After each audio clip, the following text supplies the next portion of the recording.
The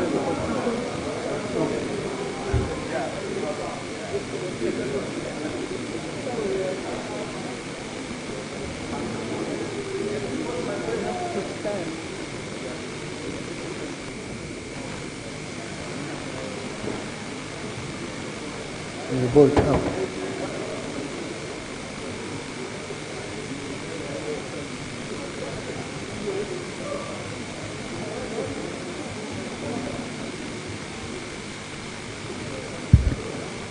Honorable Kamkama, I welcome you to the 10th Parliament. As a nominated member and a minister, you sit on this bench, but in descending order of hierarchy. I think your colleagues will show you where to sit, but will be on the front bench.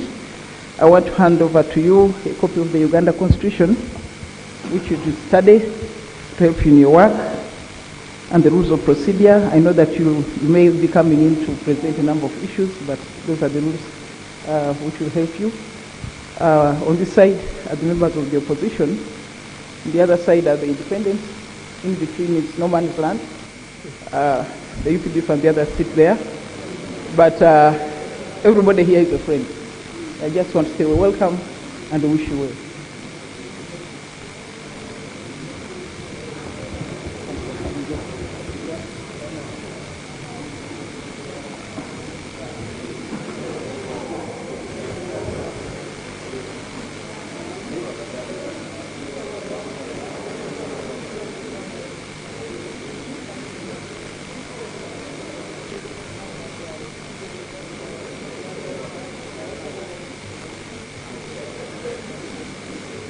Tekoro, ilikuwa ima. Then Ariko.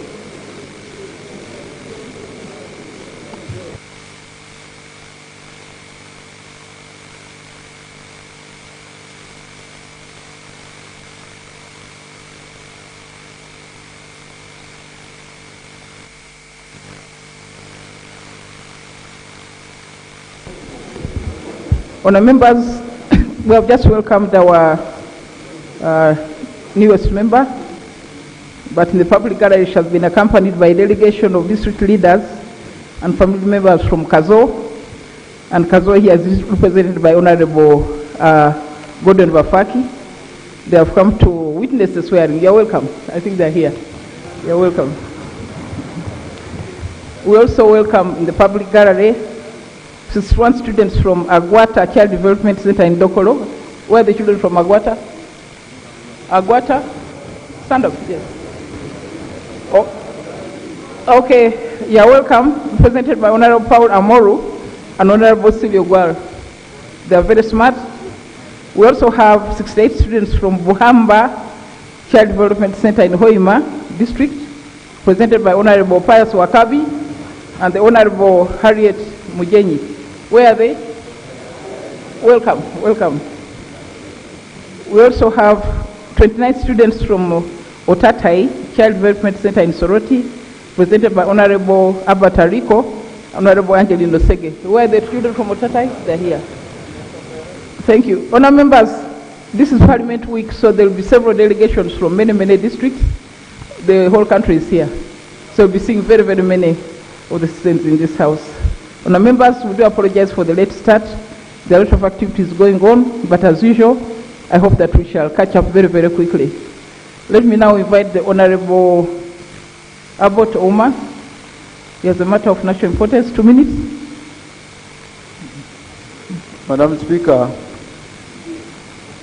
last year the Ministry of Health released names of health center tools who are supposed to be upgraded to health center 3s. The first batch went, then they also released the second batch. And the construction was supposed to begin last year, Madam Speaker. Up to now, there is nothing on ground. One of those health centers in my place is called the Bukana Health Center 2. The public is now asking, since these health centers were mentioned in the newspapers and even the ministry said they are going to construct. My question there, Madam Speaker, and my plea, the Ministry of Health should come and tell us when is the construction of these health center 2s going to take place, and because the public is really waiting to see so that the health center tools are upgraded. Thank you. Formation allowed. Formation. Thank you for giving them my colleague. Madam Speaker, I think the issue is not only affecting Bukoli. Madam Speaker, in most of our constituencies, in my constituency, I have Health Center 2 Cheya, which was upgraded to Health Center 3. But, yes, Madam Speaker. But up to now, there is nothing that can show. People were told, they were expectant, and whenever they hear that this small health center is going to be upgraded to this level, they become very expectant and demanding. So, Madam Speaker, I would, in the same spirit, request that maybe as the minister comes to give a report, she doesn't only address the health center from his area, but she could give us a general report on what is happening to those health centers, Madam Speaker. Okay, honourable members, the Minister of Health should come and update the country first on the issues of the health center 3s in the Bukoli Islands, which should have been the upgraded health center 4, and nothing's taking place. And secondly, to advise us on Cheya Health Center 2, which should have been Health Center 3, and any others which have not been fully upgraded. You should give us a report within a fortnight. Honorable Kainza, Justin, 2 minutes.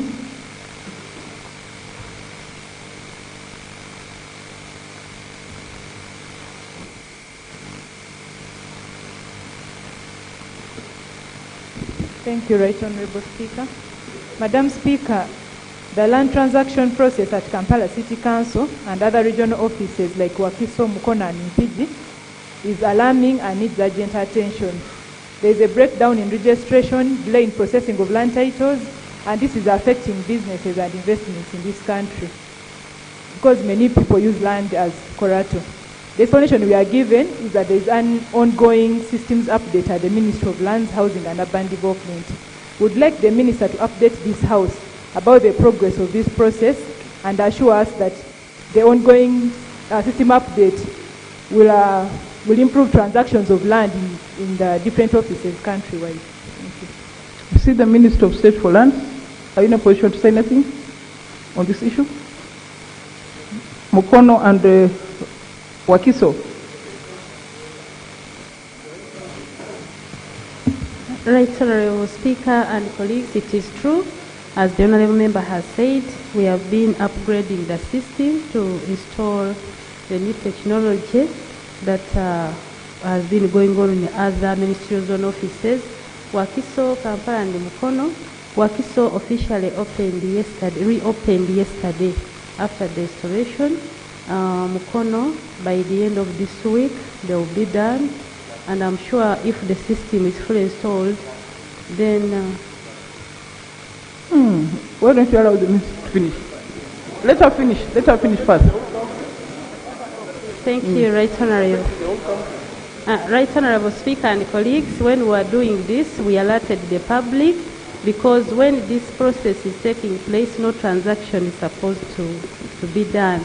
So until the new technology is fully installed, that's when transactions can start taking place. But Wakiso opened yesterday, reopened yesterday. Clarification, Madam. Ona Ochen, and then Wadri. Madam Speaker, I've been the member of the committee visiting the same offices in Masaka, in Mbarara, and Jinja. Madam Speaker, the true reality affecting these offices throughout the country, there is no funding. There is no funding. It is not that they are upgrading the technology. We found these officers operating without resources, and they appealed to Parliament to find a way of rescuing the situation. I think our ministers should take this matter seriously. Madam Speaker, in Masaka, we found that that office had a capability of raising more money locally than in any other sector. And we asked our honorable colleague, the Minister of State for Lands, who was with us in Masaka, We asked him, Honorable Minister, can we prioritize Ministry of Lands for purposes of raising revenue locally and for purposes of speeding the process of titling in the country? I think that's what I want to bring clearly here. Thank you very much, Madam Speaker. I wish to thank the Honorable Minister for sharing that information with us. The rationale of having these regional offices was to make acquisition of land titles easily and affordable by people. But there are three major factors, and which I can talk about confidently as far as the rural regional office is concerned. The first problem is that of lack of staff. Leave alone the technology you are talking about. The staff are not there in those offices. The second major issue is that of corruption. For a file to move from one table to the other, you have to pay through your nose. And that has discouraged very many people from even applying. And then the third issue is customary land is now being forced to be released on lease. I mean, from whom are you releasing my customary land, where my great-grandparents were on? You are telling me that from customary system, it has to be a lease? Even a place like Kampala, you have Milo land title holders in Kibuli, in the old Kampala, but you go to a place like Arua, as far as Awindiri, as far as Idiofe, as far as, Manipe, you are telling people they must have their land leased. So those three factors are inhibiting people from acquiring land titles. The charges are too high because of corruption. You need to be on the ground so that people really get to appreciate that these regional offices were to easen the process of acquisition of land titles. Otherwise, they're a myth. Thank you. Now, Mr., do you have money or do you need help? The honourable member says you don't have money. Is that true? Yes.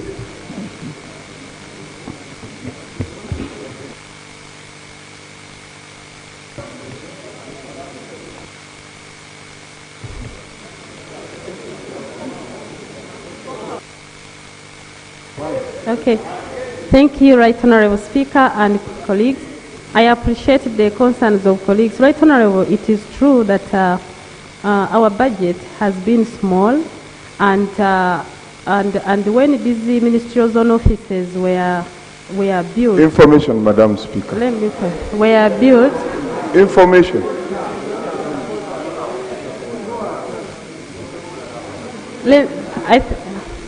Madam Speaker, I've been in this house for quite a long time.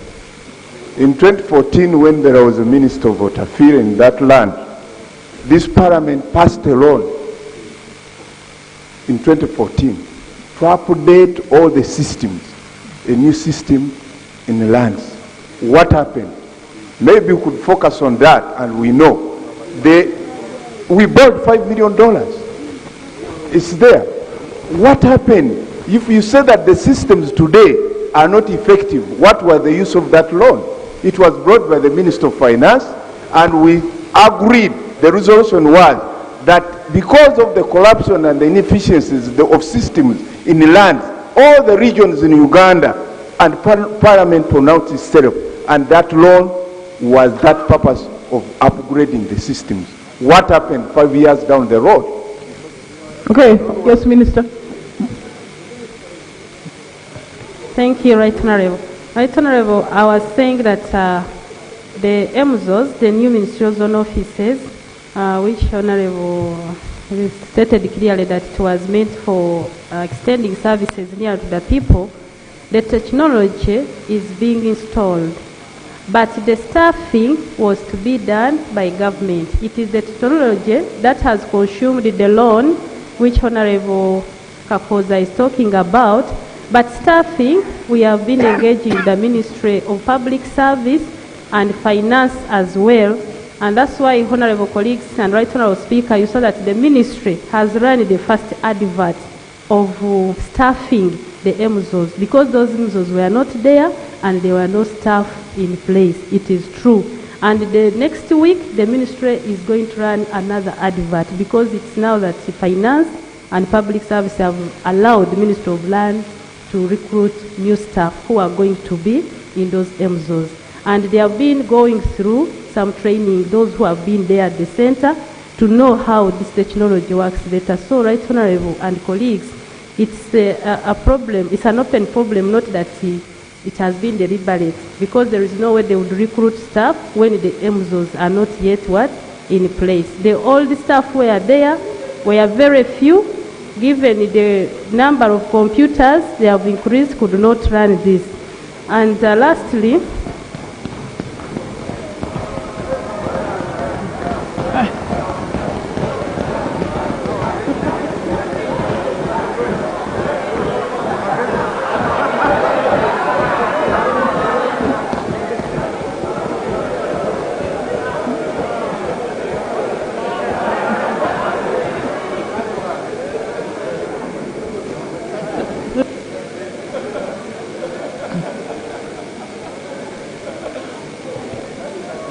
lastly, Right Honorable. Order. Last, Right Honorable. The issue of corruption. Order. Why has the minister excited everybody? Yes, he has moved from the back to the front. Yes, Minister, please conclude. Thank you, Right Honorable Speaker. Right Honorable Speaker and colleagues, the issue of corruption is a concern to all of us. And that's the particular reason why the ministry had to take another step of ensuring that new technology, which we call the computerized system, is done. Because the other time, there was a number of multiple titling. For example, some land could come, another surveyor goes and does the same, which new technology now cannot allow. The moment you feed in, it will tell you this land is already titled. Even when it's a wetland, even when it's a forest reserve, it will tell you. So with this other corruption, I think it's a multiple action. It needs multiple action for all of us to fight this corruption using technology, alertness, and or any other means that can solve this issue. Thank you, Right Honorable. Further clarification, Honorable Speaker. Okay, Honourable members, the answer to that question is that one office was opened yesterday, another will be opened at the end of the week. Let's go to item 3. Number 3, Honourable Speaker.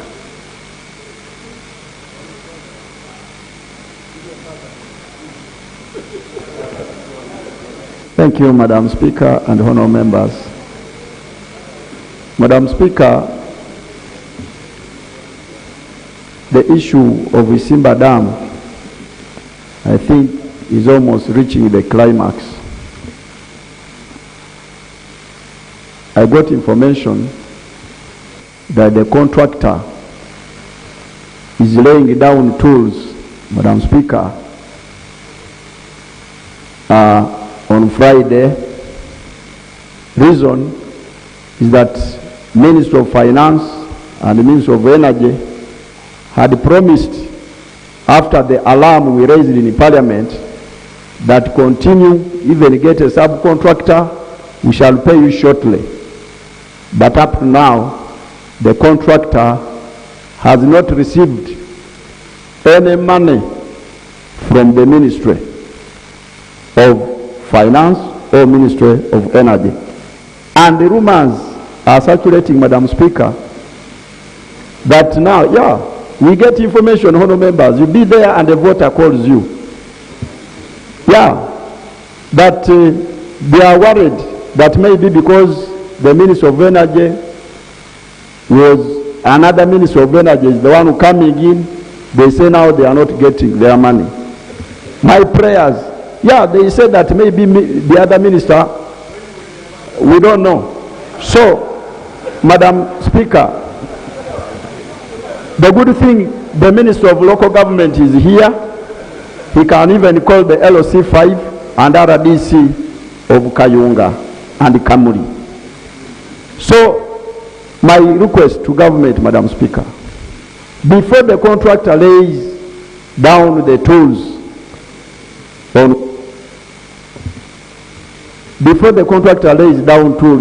on Friday, Madam Speaker, can the Minister of Finance and the Minister of Energy come now and tell the country, one, why they have not paid the contractor for the work he did. And why do they want him to construct a bridge?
Relevant question.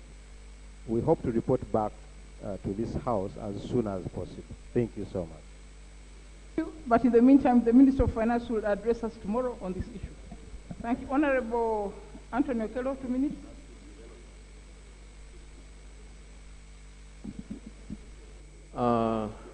Right Honorable Speaker, the matter for which I rise is indeed a very sad one. Madam Speaker, there is a spate of assassination that is taking completely a new dimension in this country. Right Honorable Speaker, these assassinations are properly planned and very fast executed, very suddenly. On the 19th of this month, which is last Sunday, Mr. Omara Boni, who happens to be a civil servant in the health department in Amota district, was called. Time check was 18 minutes past 1. But Madam Speaker, By 2:30, 1 hour later, his body was in the mortuary in Lira. The body was found murdered and abandoned at Boroboro, approximately 6 kilometers away from Lira town. Madam Speaker, as if that was not enough, the same evening, Mr. Ochieng Tony, who also happens to be an NRM registrar of Bata. Bata is a sub-county in Doklo district, was called. He reported to the people who called him, but the following morning his body was found at Odoko Meat within the city. Madam Speaker, people are worried and the spirits have gone low. We want the Ministry of Internal Affairs to restore confidence to the people of Lango. Madam Speaker, we also want investigation on these murders expedited and, if possible, an equal measure of security surveillance that is currently being undertaken in Kampala should also be done in the city of Lira. Right Honorable Speaker, this is our prayer in Lira town. I don't know why the Minister of Internal Affairs is here. Yes, Honorable Kania, you have any commitment on this issue?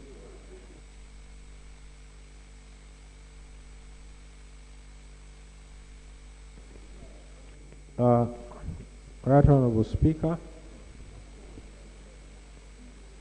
it's true those two reported cases. I'm referring to the cases which have been mentioned by the colleague. They are among some of the killings under various circumstances which have occurred, and they have been reported to us in our regular morning SITREP situation reports which we receive every morning. And we've asked the police to investigate the circumstances under which those people died and give us the reports. Not from Scotland. We have confidence in the investigative arms of our organs. They will tell us, and we can give a report here as to exactly those what happened. I thank you. Thank you, Honourable Members. I invite Honourable Roth, but in the meantime, would you join me in welcoming a delegation from the East African Court of Justice, Mr. Anud Gahuimbare. You're welcome. Mr. Warugava, Madam Warugava, Charlotte Arinda, you're welcome. Mr. Simon Trainee, welcome. The members of staff of the East African Court of Justice, they are here with the Department of Official Report for attachment to improve their work.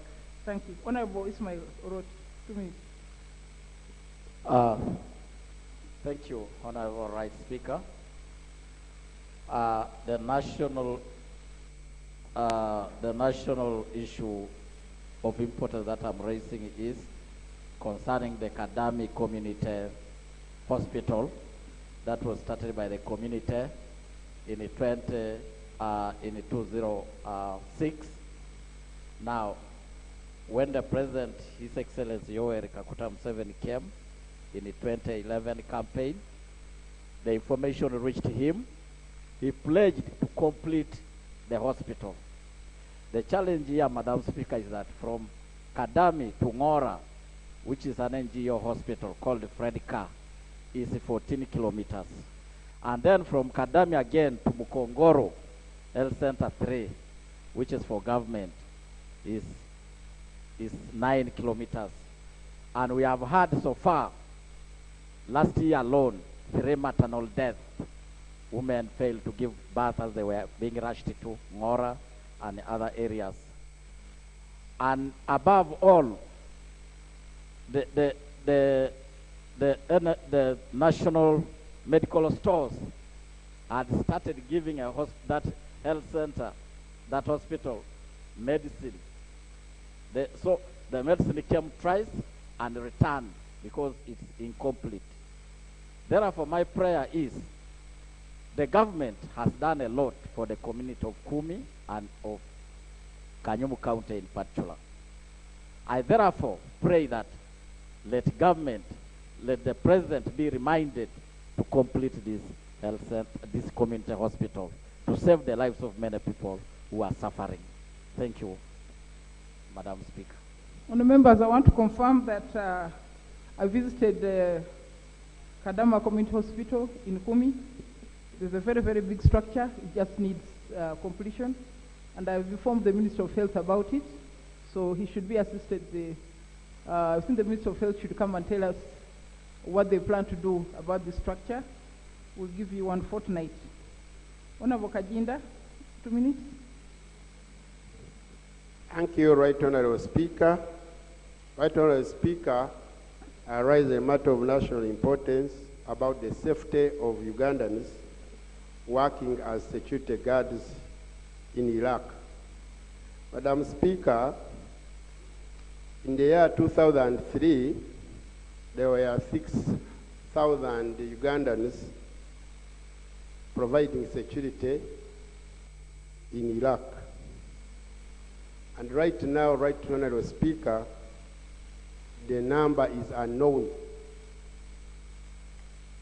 Right Honorable Speaker, according to Daily Monitor of 3rd January 2020, it was reported that at least 500 Ugandan private security guards at the United States of America embassy in Baghdad were involved in running battles with the Iraq demonstrators.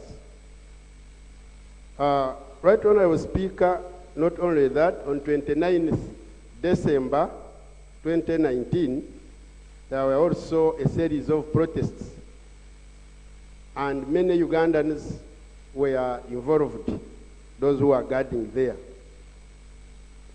Madam Speaker,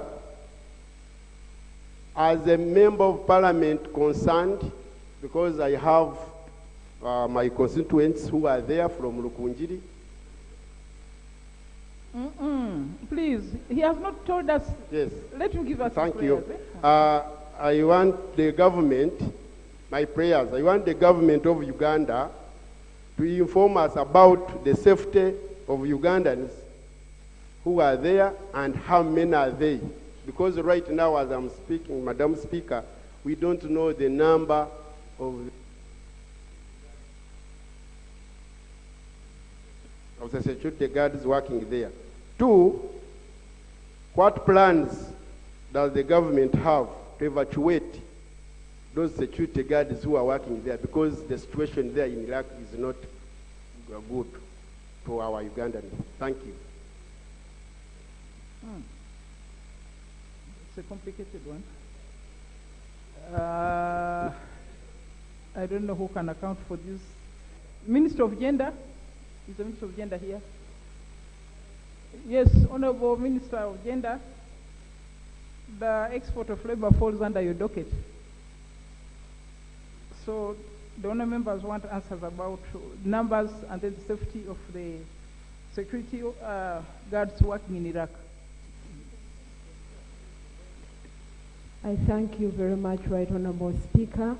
Right Honourable Speaker, I have heard the concern of the Honourable Member, and I accept that it is the duty of the Ministry of Gender, whose mandate, amongst others, is to ensure that there is employment for everybody and safe and green employment. At the moment, Right Honourable Speaker, there is a report to be tabled before Parliament. It was meant to be today, from the committee that exhaustively handled the externalization of labor activities. But even then, tomorrow, Right Honourable Speaker, I hope I will bring before Parliament a report particularly for the concern of the Honourable Member for the workers in the security in the region. But we hope to work together with the Ministry for Security. I thank you. I think the question was specific about the security guards in Iraq, not the general. He wanted to know about the security guards who are in Iraq. Thank you, Right Honourable Speaker. I beg to harmonize with the Ministry of Security so that tomorrow we can give a substantive answer. I beg. Thank you. Okay, Minister will come and give us an update. Thank you very much. The issue of Ugandans who are working as security guards is more of a security nature than externalization of labor. It is estimated that about 10,000 Ugandans are working as guards. They are armed people. It's not just about evacuating them, but what plan do you have when you have people who have trained as near the military? 10,000 of them return to Uganda. Because they can become a security problem. But Honourable Member, thank you. I think you asked really hard questions. These are the private arrangements. They were not exported by the government.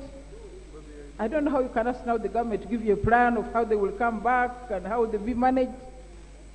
I don't think the government knows.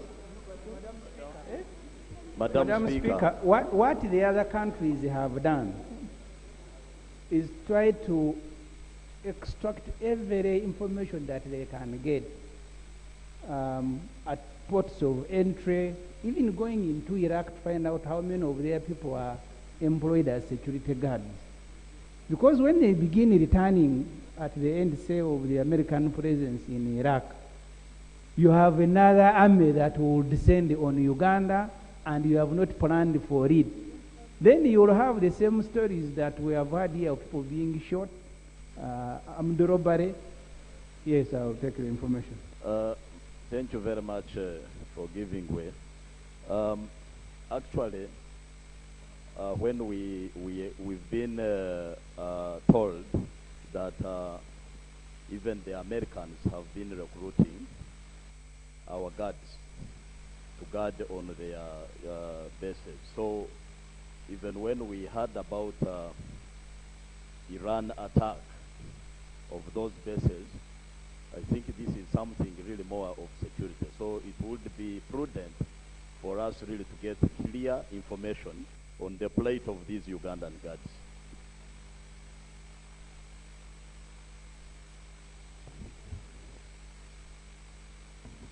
Madam Speaker, when we talk about the security guards abroad, it is important we know who was involved in the taking away of security guards from here to where they are.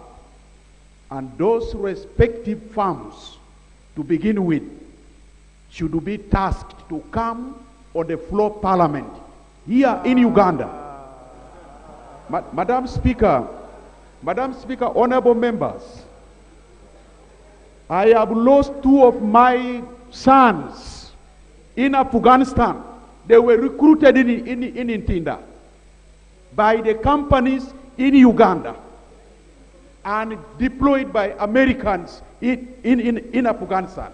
That's why I am concerned that if we want to track how did these boys got there to that place, we need to get information from those who are employing them so that we know we can ask a country concerned to give us a brief about the situation on the ground.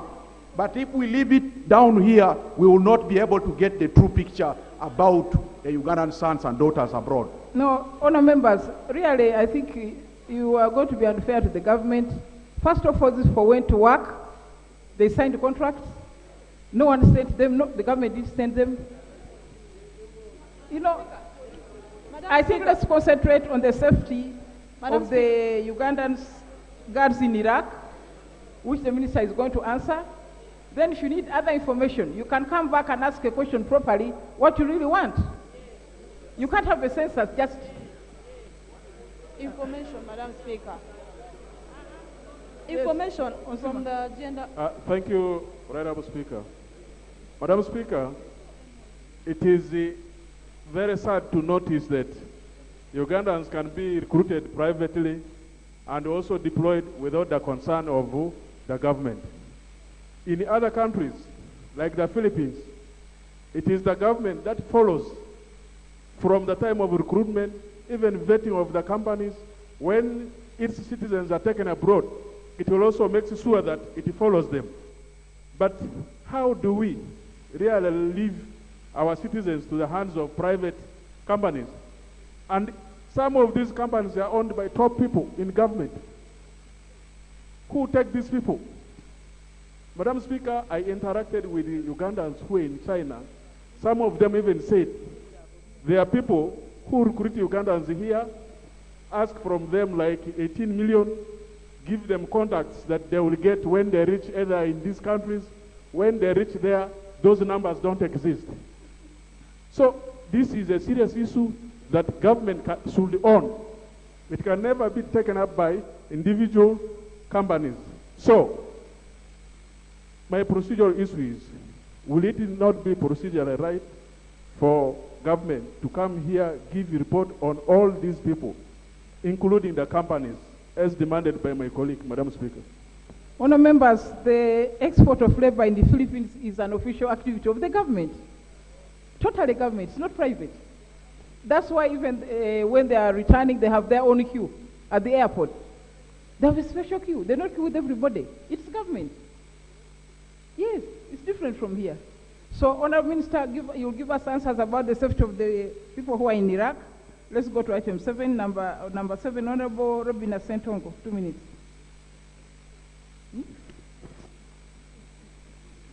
Madam Speaker, I rise on a concern about Chapa Kasensoro Road. It's good when I speak about it. The Minister of Works and Transport is here, and the chairperson for the Physical Infrastructure Committee is also here. I went to them on the same issue, but this was before this tragedy happened. The Chapa Kasensero Road, I've talked about it several times, that every rainy season, the road breaks up. And as I speak now, about 3 miles on Tommy, the area called Tommy, is totally impassable. And small boats are used to transport people to cross over those 3 miles. What happened is that we lost 2 mothers. We lost a mother and a child for another mother. A mother called Nabuma Stefania of Chebe was being transported to cross over that Tommy area in a boat. She had a child, and both of them died in that small boat. And one called Nampija Made of Bugera, also Chebe sub-county, also had a baby, and the baby died in the boat. Not mentioning the other tragedies, the other problems with the people having business to cross over and the rest. So, Right Honorable Speaker, I talked with Madam Kajina, I talked with Honorable Katumba, and they said the road is under routine maintenance and that they cannot do anything until the rain. Right Honorable Speaker, as I conclude, we cannot just look on and see our people die in the disguise of saying the road is under routine maintenance. We are going to wait for the reason for the rain to stop. But every rainy season that happens, my prayer, at least the minister is here, that they give us a definite solution to Chapa Kasensero Road, because I've talked about this several times here. Every rainy season, there are some patients who die before they cross over. Now, 2 mothers died. I would wish to know a longer-term solution for Chapa Kasensero Road. Thank you, Honorable Speaker. Fortunately, the Minister of Works is here. Do you have anything to say about Chapa Kasensero and the perennial destruction of the road? Thank you, Honorable Speaker. Honorable Speaker, it's true that these rains were very, very devastating, beyond the normal rains. I also received a letter from the Honorable Member of Parliament on the 16th of this month, And already on site, the UNRWA is already on site trying to address the problem. The road has been identified as one of the major roads to be done and be upgraded from gravel to bitumen. And that when we do that, then even all that, the road level will be raised to address the issues of the waters which normally sweep over the road. So as I speak now, the UNRWA unit is on the ground and will be there for the next 3 months to ensure that we alleviate the problem. But again, in some cases, we have to wait for the water to subside because you can't do any road repair when the water is still running very swiftly. But otherwise, the road is under tension, and it's among the roads which have been identified to upgrade. Thank you, Honourable Speaker. Thank you very much, honourable members. Next item, I will be amending the order paper to allow the Leader of Opposition to table the alternative budget framework paper. So the clerk will be calling her. That will be number 4 or number... We take the present number 4 first.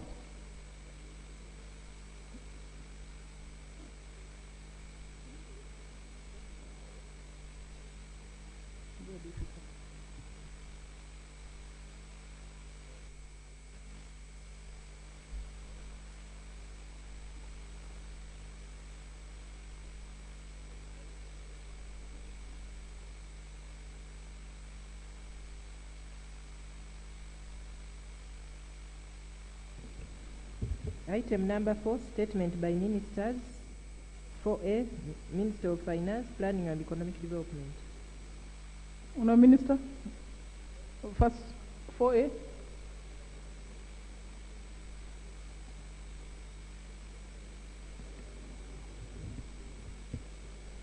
Madam Speaker, we want to seek your permission to present this statement next week because we want to work with the new Minister for Fisheries to do some little work and come back to the House.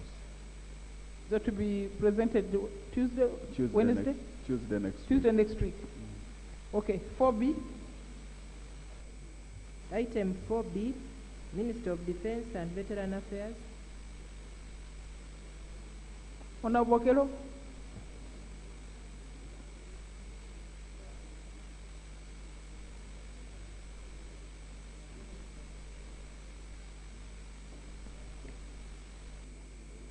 Thank you very much, Honourable Speaker.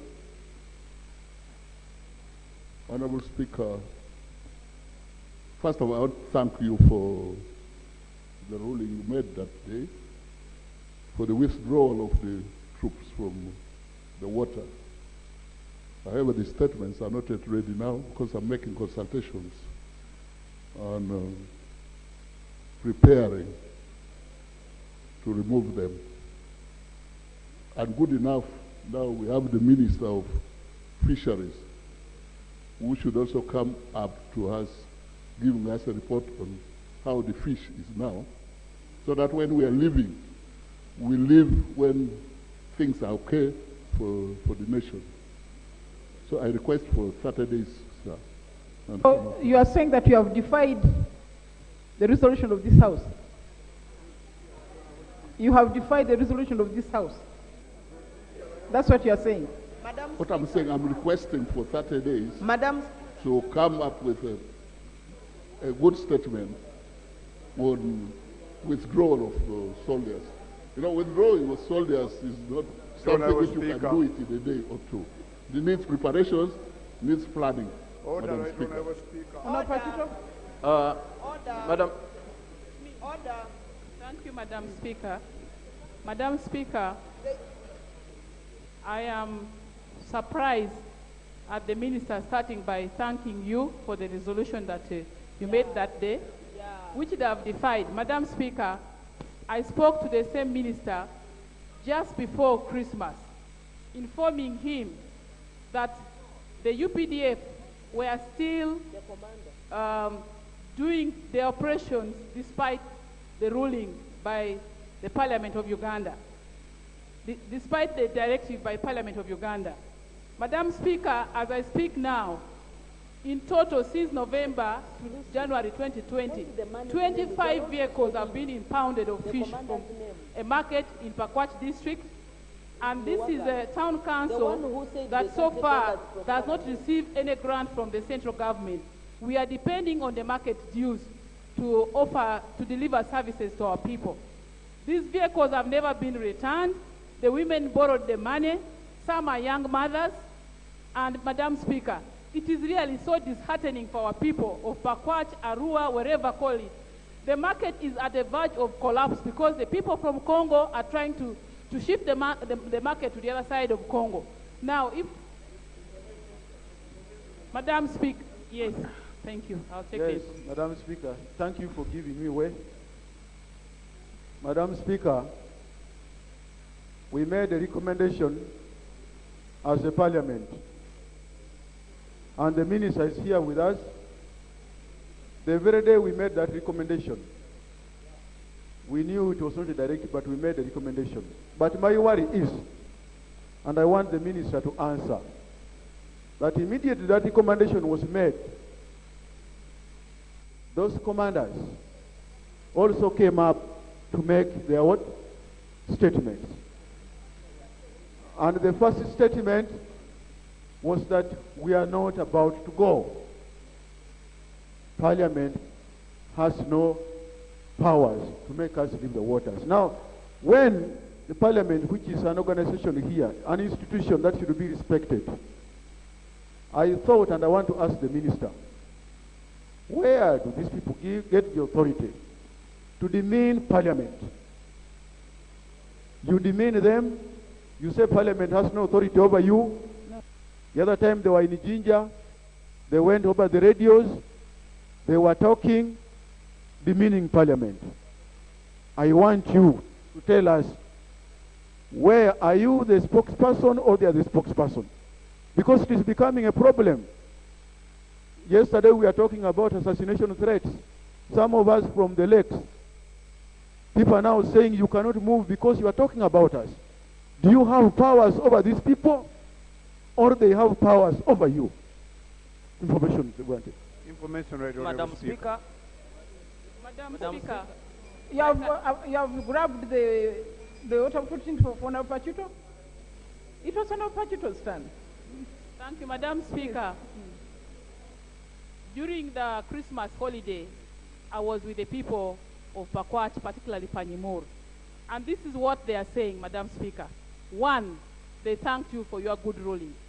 Two, we are demanding that all the 25 trucks that were impounded be returned to these businessmen who are struggling businessmen from Arua and Pakwach. Yes. Two, Madam Speaker, this is killing the livelihood of our people, not only just the town council. Madam Speaker, these are women who are struggling with loans from financial institutions, and a directive was taken. Madam Speaker, when I spoke to the minister, he sounded totally helpless. He was telling me, and I was like, but Mr. Minister, the people can't even have Christmas. And he's here saying, thank you for your good ruling, and saying they're not ready, Madam Speaker. We have our children at home. We can't send them back to school, Madam Speaker.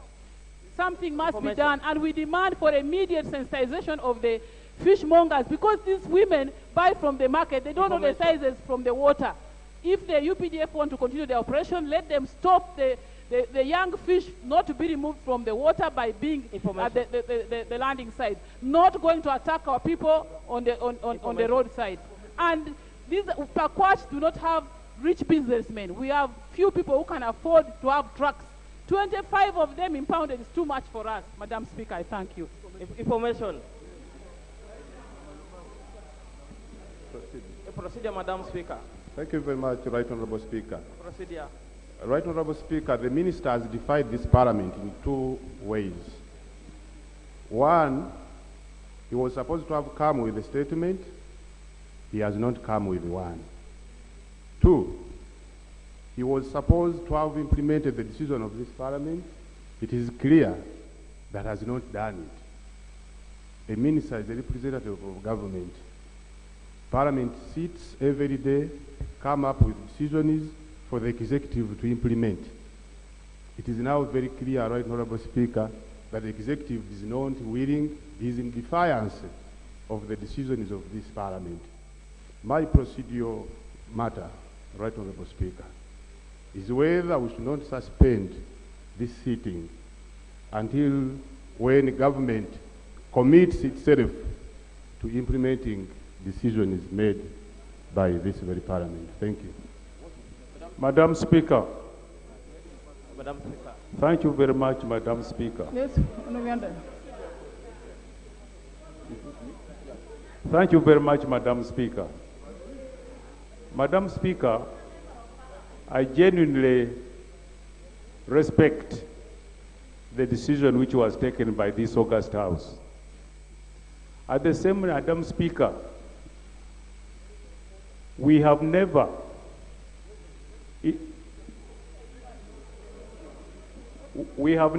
Madam Speaker, intended to have disagreements between this House and the executive.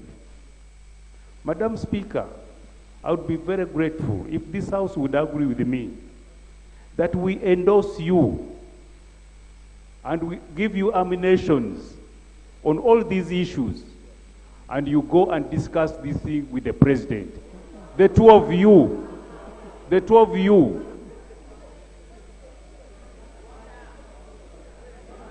Madam Speaker, I'm talking to the Speaker. Madam Speaker. Order, members. Order. Madam Speaker, some of these things are very easy. For us to be here, remove Major Gondi can be very difficult. But if you start with the President, that is a simple issue. The issue of fish, the Honorable was talking about, will be easier to be solved. Let us give you ammunitions. When you meet the President, this problem will be solved easily and quickly. I thank you. Honorable Macho.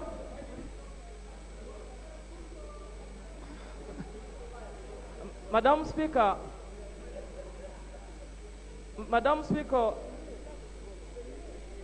we are like people who are running a journey while going backward.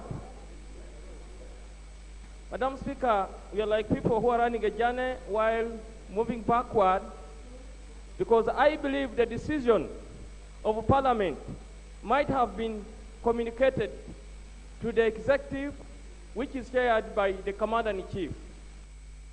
Madam Speaker, I therefore don't agree with the decision of one-time person in executive that Parliament should be given its autonomy to make decisions so that we don't mix roles of government. Therefore, Madam Speaker, I suggest that the minister today should make a declaration and now that the soldiers should leave the waters, because that was the decision of this August House. But Madam Speaker, as was already attributed by my colleague, the minister, he looks to have no powers, he looks to have no control over Uganda People's defense of this country. Need to be helped by the Prime Minister to be told what they are supposed to do, because they have no control and command over the forces at all. That's why you see that even in the areas where they are, the soldiers commanding them than them commanding the soldiers. And therefore today I want, if the minister has powers, he should declare that the soldiers on the waters at the Parliament passed, they should be moved. The fact, let them go and protect our people in Karamoja.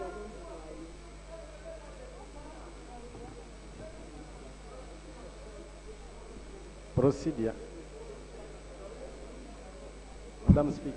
Thank you, Madam Speaker. Thank you, Madam Speaker. Madam Speaker, the day we extensively discussed and debated the issue of the operations of the forces on waters, I was here full time. The minister presented a report that we rubbished. we took a decision to have the soldiers leave the water bodies. The minister and his colleague were requesting for time to go and meet who, to go and discuss what, and we refused. Because it had taken all the time to the extent that you, the head of this institution, met with the commander-in-chief and the commander of the armed forces and the CDF and discussed, and you thought they were going to implement what you discussed. Nothing was implemented. It came to the institution that is supposed to make laws. We took a decision, unless there is another institution, Madam Speaker, that is responsible for making laws in this country, that can have UPDF get powers to say we can't leave the water bodies. Madam Speaker, the same minister who was here is the same minister who has come with his written things that we don't understand. And there is a substantive minister, the real minister for defense, that if there was anything, he would come here and tell us, we met and this is what we agreed. Madam Speaker, would it be procedurally right that you use your office and say, if the ministers by tomorrow can't have this implemented, we come here with the motion, we have our motion ready, Madam Speaker. We shall come here with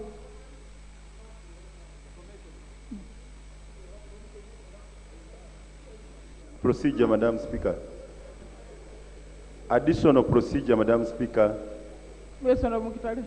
Madam Speaker, this matter now for close to 2 years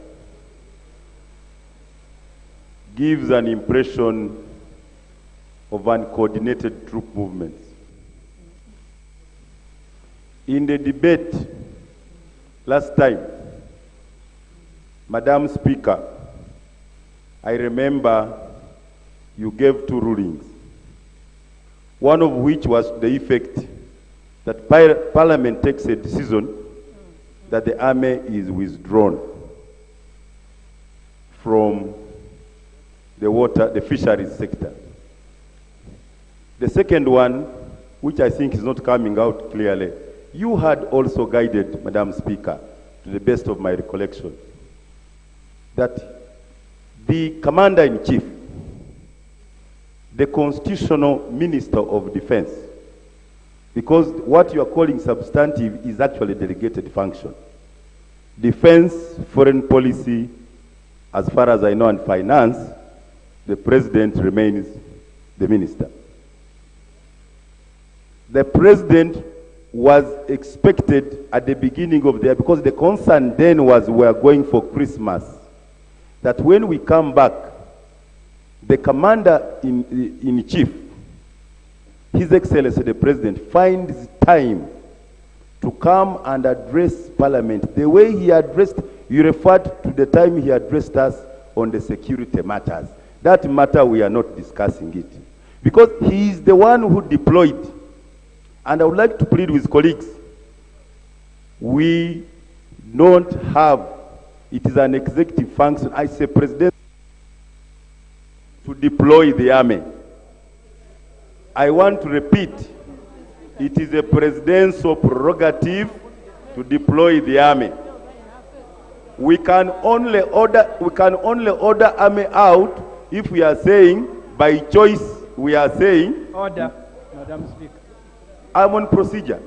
Order.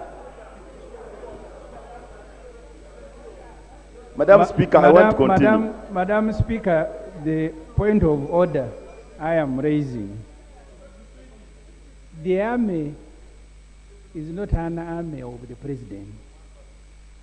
That's why deployment outside Uganda must be after Parliament has authorized.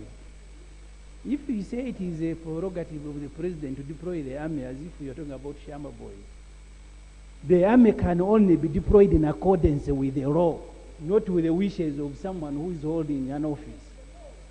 Is the honorable member who has been in this Parliament for a very long time and has participated in not only debating but authorizing deployment of the army, is in order now to tell Parliament that the Constitution has changed. Now the army is deployed at the prerogative of someone. Is he in order?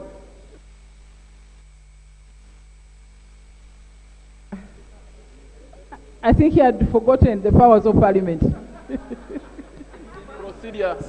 Thank you, Madam Speaker. Thank you, Madam Speaker. Madam Speaker, as I conclude, you know I'm for national dialogue. And how the army should be controlled in this country will be solved by national dialogue. You know that. Madam Speaker, I'm only being diplomatic. I'm only being diplomatic. You know very well, none of these ministers have powers on those posts deployed on the lakes. Me, I don't bite my tongue. None of these ministers have powers on those posts deployed on the lakes. Can we therefore diplomatically seek an engagement with the commander-in-chief to address us in a closed session without cameras, and he tells us why in his wisdom, he has decided the lake to be treated that way, the fishery, and not only the army misconduct in the lakes. Madam Speaker, we raised the issue of government funding the right gears in the lakes. We raised the issues of the affordable financing for fishermen. We raised the issues of Operation Wealth Creation. NAD is never going to the fishery sector. We raised those. They are much bigger issues than the misconduct of a few armed officers. Madam Speaker, I request we get that audience with the President. Now, honourable members, the matter which Honourable Kita is talking about, we took a decision. We said we should have a meeting with the President. That is nothing new. But, Honourable Minister, I want to tell you, we shall not give you 1 month. We are not going to give you 1 month. We shall not. Procedure, Madam Speaker. We want a serious answer from the government. We cannot give you 1 month. Procedure, Madam Speaker. This kind of thing cannot continue. Procedure. Madam Speaker. Madam Speaker, I pray you give me 2 weeks.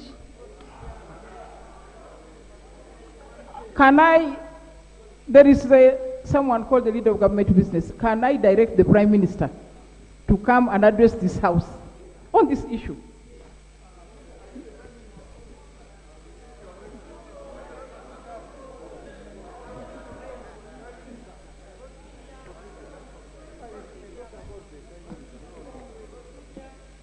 It's okay. Okay.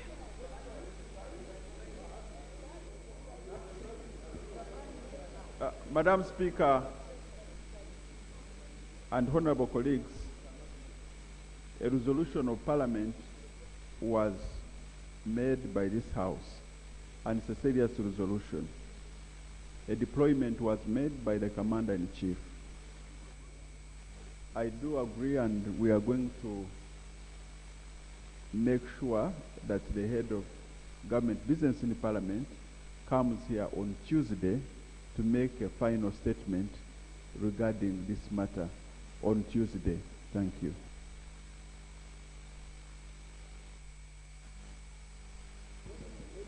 Clarification, Right Honourable Speaker.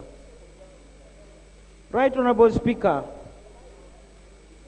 if the Commander-in-Chief of the Army is the one who deploys the Army, and the people of Uganda through Parliament has expressed concern on the brutality of the Army on the people of Uganda, who are actually principally our voters, is the acting Prime Minister implying that actually, despite the fact that we are arguing on facts, is he actually implying that the Commander-in-Chief is aware of the brutality and the criminal acts of the Army, and therefore he would prefer that that criminal acts continue? I need clarification on this. Sometimes you people put the blame on the Commander-in-Chief when actually it's your own weaknesses. What have you done on your part before you appeal to the Commander-in-Chief? Right Honourable Speaker, I want to remind the Prime Minister on Rule 221. He has been in this House long and he knows what Rule 221 means. Rule 221 says an act or omission which obstructs or impedes Parliament in the performance of its function, or which obstructs or impedes a member or officer of Parliament in discharge of his duties or affronts the dignity of Parliament. Now, that will tantamount to contempt of Parliament. It is in black and white, and all of us have got these books, and the acting Prime Minister is very acquainted to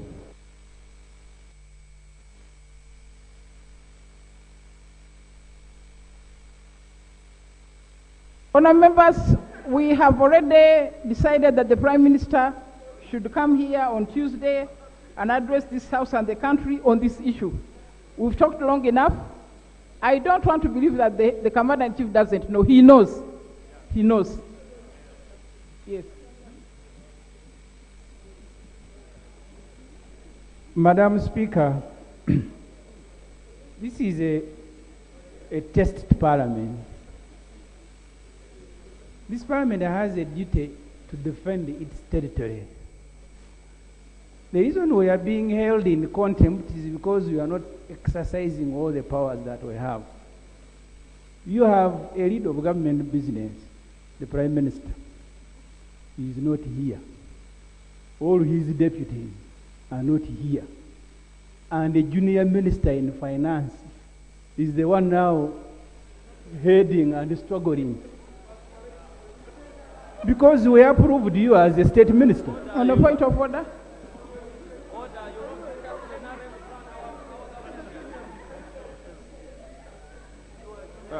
Madam Speaker. Order. Madam Speaker, I expect that the Honorable Semuju should learn how systems work. I'm in this House as acting government chief whip, and I'm communicating in that effect. I think also it's good to have courtesy and debate with respect to each other. You don't earn anything than trying to demonize the system, which is not. You don't earn. We want to solve problems. We want to solve problems on the lake. That's the issue. So is the member really in order to continue, and I think this is not the first time, try to trivialize issues of governance when there is a government in place doing serious business? Honourable members, I know, but it is well known that the Honourable Bahat is the deputy whip. It is known. It is known. Yes. Now, honourable members, join me in welcoming a delegation of citizens from Wankole sub-county in the Kamuli district. These are the parish chairpersons, the village chairpersons, women council leaders, youth leaders. They've come to visit to Parliament during the parliamentary week. We're happy to see you. Welcome. They are made in the other place.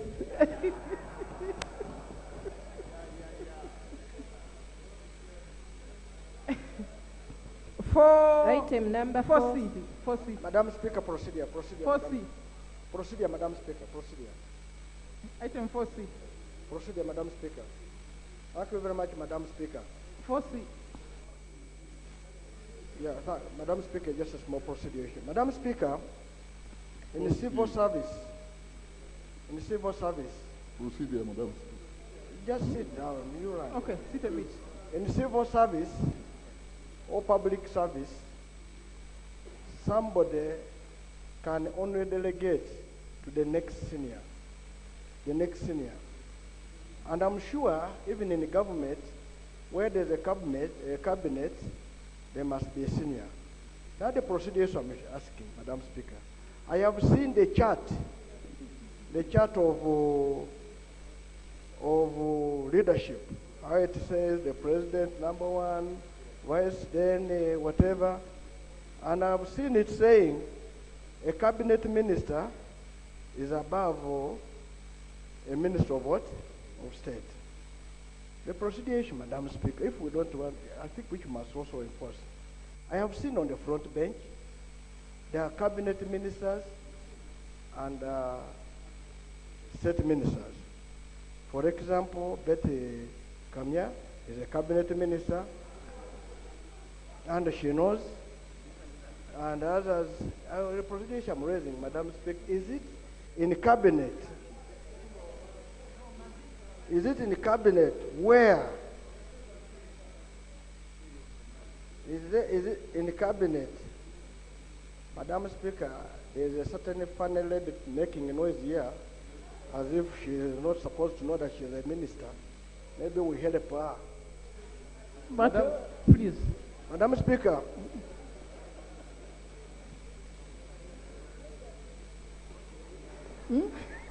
Madam Speaker, is it procedure right?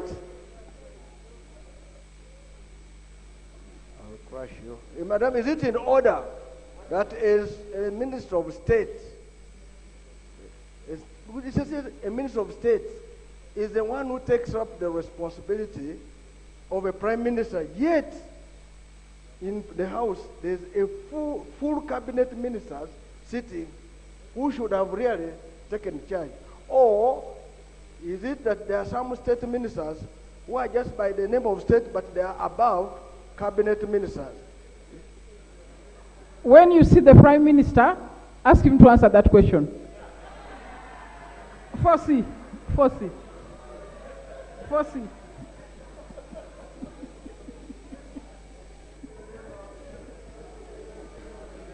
Thank you very much, Right Honorable Speaker. Right Honorable Speaker, I now pray that C should also be handled tomorrow, and D together, because it is matters handling issues of UPDF. Should be handled by the Prime Minister as you rule. C, yeah. These are matters under your docket. Why should they go to the Prime Minister? What I want the Prime Minister to explain is the hierarchy of his cabinet. That's his business. Yes. Right Honorable Speaker, see the deployment of Karamoja, we've tasked the 3rd Division Commander to assess the situation which is in Karamoja and see all the problem which is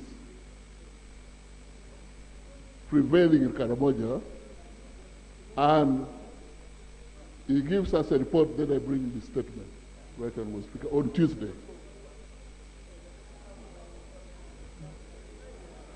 Clarification, Madam Speaker. But, clarification, Madam Speaker. Clarification, Madam Speaker. But, Honour Minister, this matter was raised before we went for Christmas recess. Did the Minister of Defense also go on recess? The Minister of Karamoja is here. And, does the Minister of Karamoja have anything to say about this issue? 4C?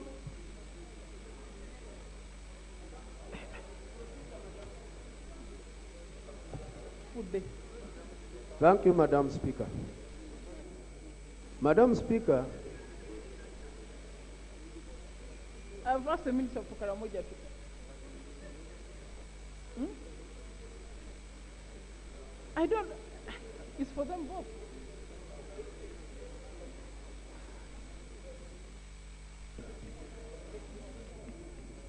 Thank you, Madam Speaker. Madam Speaker,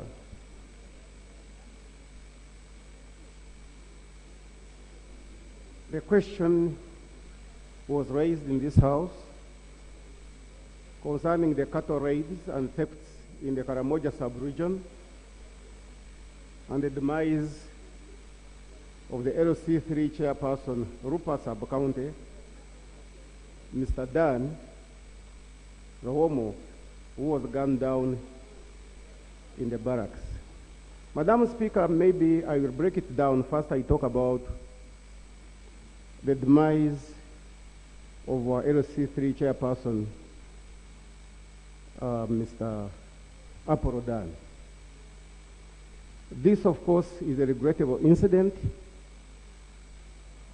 that happened and occasioned by the theft of cattle in Karamoja, whereby the soldiers were following the footsteps of the cattle that was stolen. And when the soldiers reached a certain place in Rupa, the particular place called Kidepo,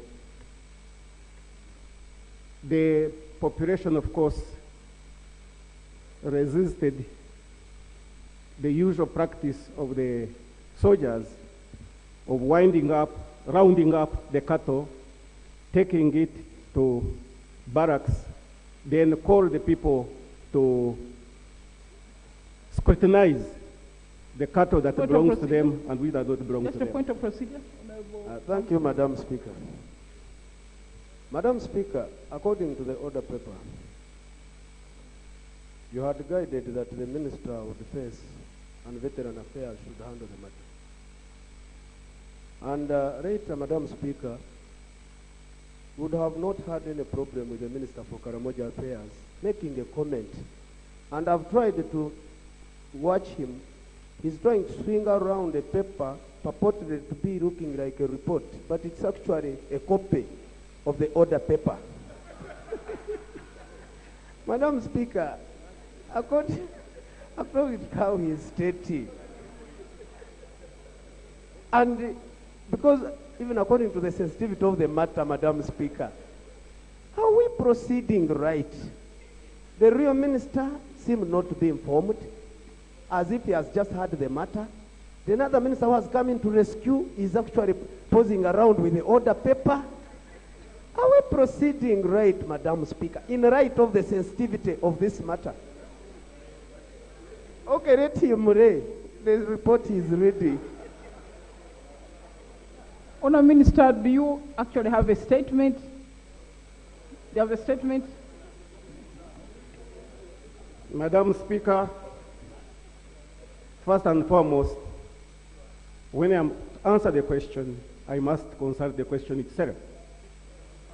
And the question is very clear. And on this paper, there is nothing like a depot. In other words, the facts, they are in my head. And I have got all the facts about Karamoja. If it is the wish, no. Order. If it is the wish of this House, Madam Speaker, that I should bring a written statement, I will do so. But otherwise, I have got all the answers. Honour Minister, I draw your attention to Rule 51 of the Rules of Procedure. A minister may make a statement at the appropriate time on the sequence of business, etc.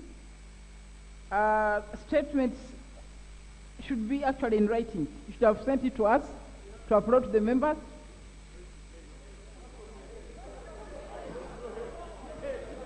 Madam Speaker, therefore, I will comply with the rule, Madam Speaker, and bring the written statement, but I beg that I bring it on Tuesday.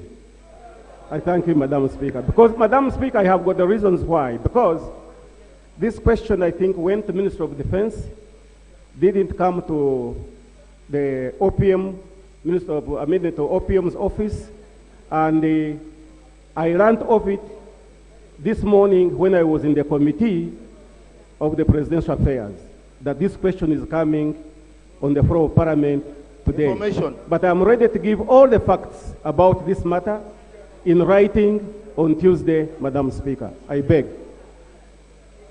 Information, Madam. 4D.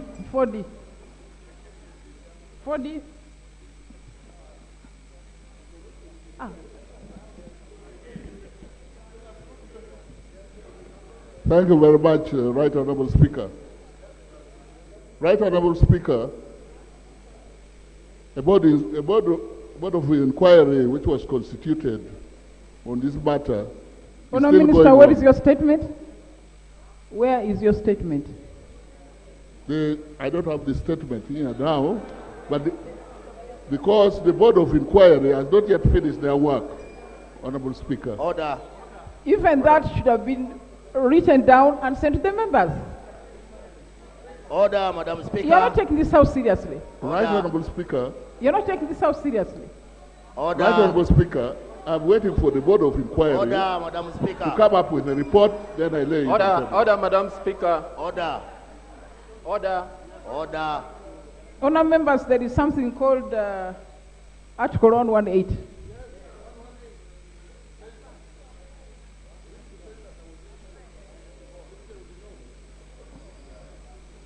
You know, this house is not a market. No, it is not. The matter has been on the order paper. You are supposed to come with a statement.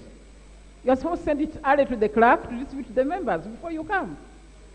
But you can't say the things are in your head.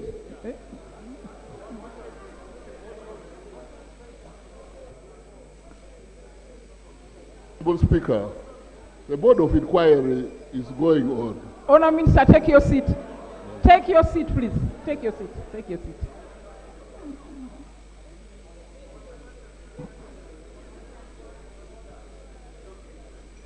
D.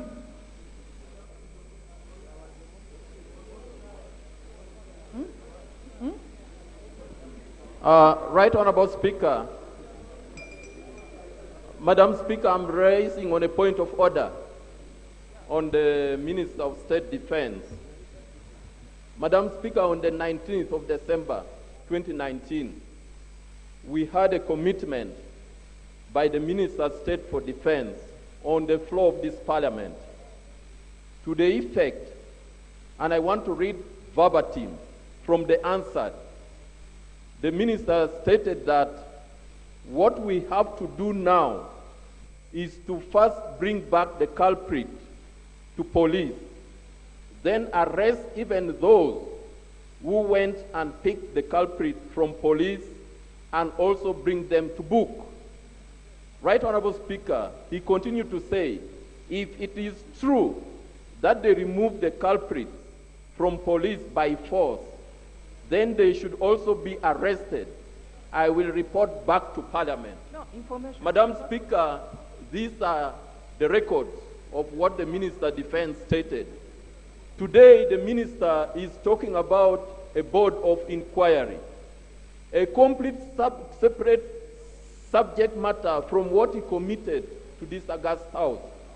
I am wondering whether the Minister is in order to report to this house something different from his personal commitment. Isn't he trying to be evasive as ever? Right Honorable Speaker. Honor Minister, you are here on the 19th, sober, I think. You made undertakings, and you're supposed to report as soon as you return. As has been read in the Hansard.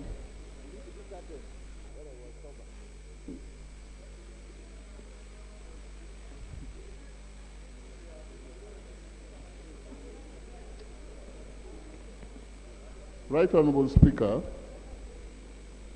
I expected the board to have finished the report. Of course, this is a joint board of UPDF and police. But at the moment, the report is not yet finished. I pray I bring this report on Tuesday.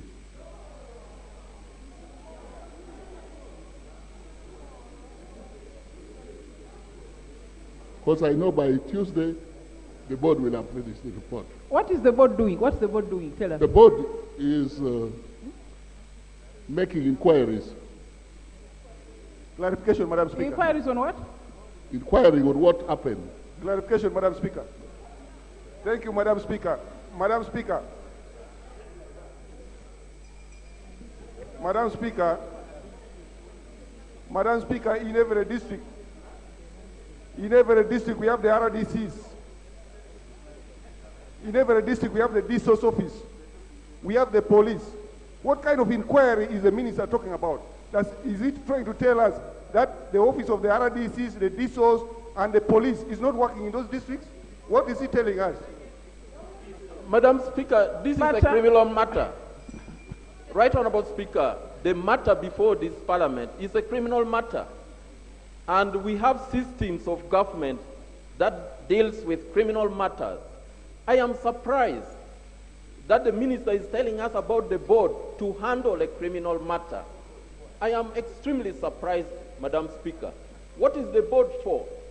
But Right Honorable Speaker, the minister committed on the floor of this parliament. I think the minister should restrict his response to the commitment that he made to this August House on the, information. Thank you, Right Honorable Speaker and colleague. Right Honorable Speaker, my colleague has just given you some pictures there, showing how the people of Karamoja are dying on daily basis. Right Honorable Speaker, as we are speaking right now, the nation, the people of Karamoja are watching what is happening right now in this house. Today, when the government came and disarmed the Karamojong, they promised to protect them.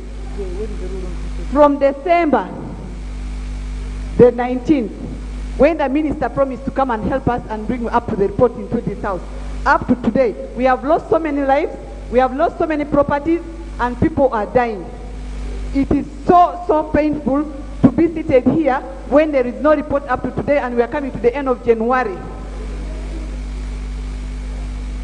He has it in his head. Let him lay the head on the table, because it is really very painful.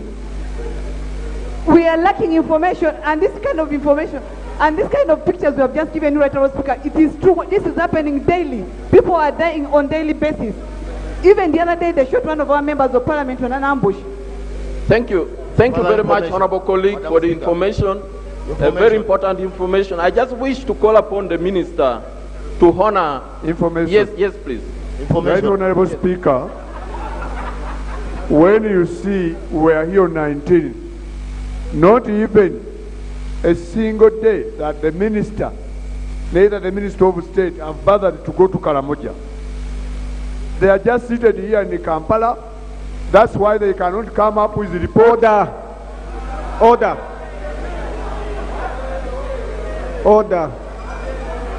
Therefore, Right Honorable Speaker, I don't see why we don't come up with a motion to censure the two ministers, because this is really putting the government without, as if they are not performing. They are here without any report. They cannot tell us that we are in Karamoja in this area on this time, on this day, so that the whole house can be convinced. Madam Speaker, as I conclude, this matter is a very serious matter. My only appeal to you, Right Honorable Speaker, is that these ministers need to take this house seriously, because sometimes their behavior to this house is deliberate. Madam Speaker, I want to thank you for this opportunity. I think it's time that this house took action. I want to instruct the Rules Committee to proceed against the Minister of State for Defense and Veteran Affairs under Rule 221 for contempt of this house. For contempt of this house.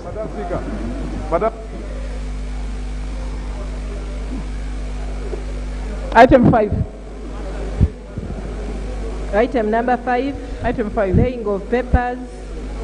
The National Development Plan 3, 2020-2021 to 2024-25. Minister of Finance. Madam Speaker and honorable colleagues, I beg to lay the third National Development Plan 2020 to 2024-2025 for consideration. I beg to make. Honour members, yesterday we discussed this matter. The Honourable Anthony Akol raised it, and the Minister agreed to come back today and present the NDP3. And I want to commit it to the Committee on Budget for perusal and report back. Committed to the Committee on Budget. Minister, you seem uncomfortable. Minister of State for Internal Affairs. Copies for the... Right Honorable Speaker, I seek your indulgence. The matter I was standing on is the ruling which you have made, and I had wanted to make a comment on it, but you have made a ruling. If you wish that I can't, I will sit down. But if you think with your intelligence, I could make the statement that I wanted to make. The point is about the issue of investigation contempt of parliament, which is all right, but the issue which I thought Parliament should have taken cognizance of is the fact that a board of inquiry in the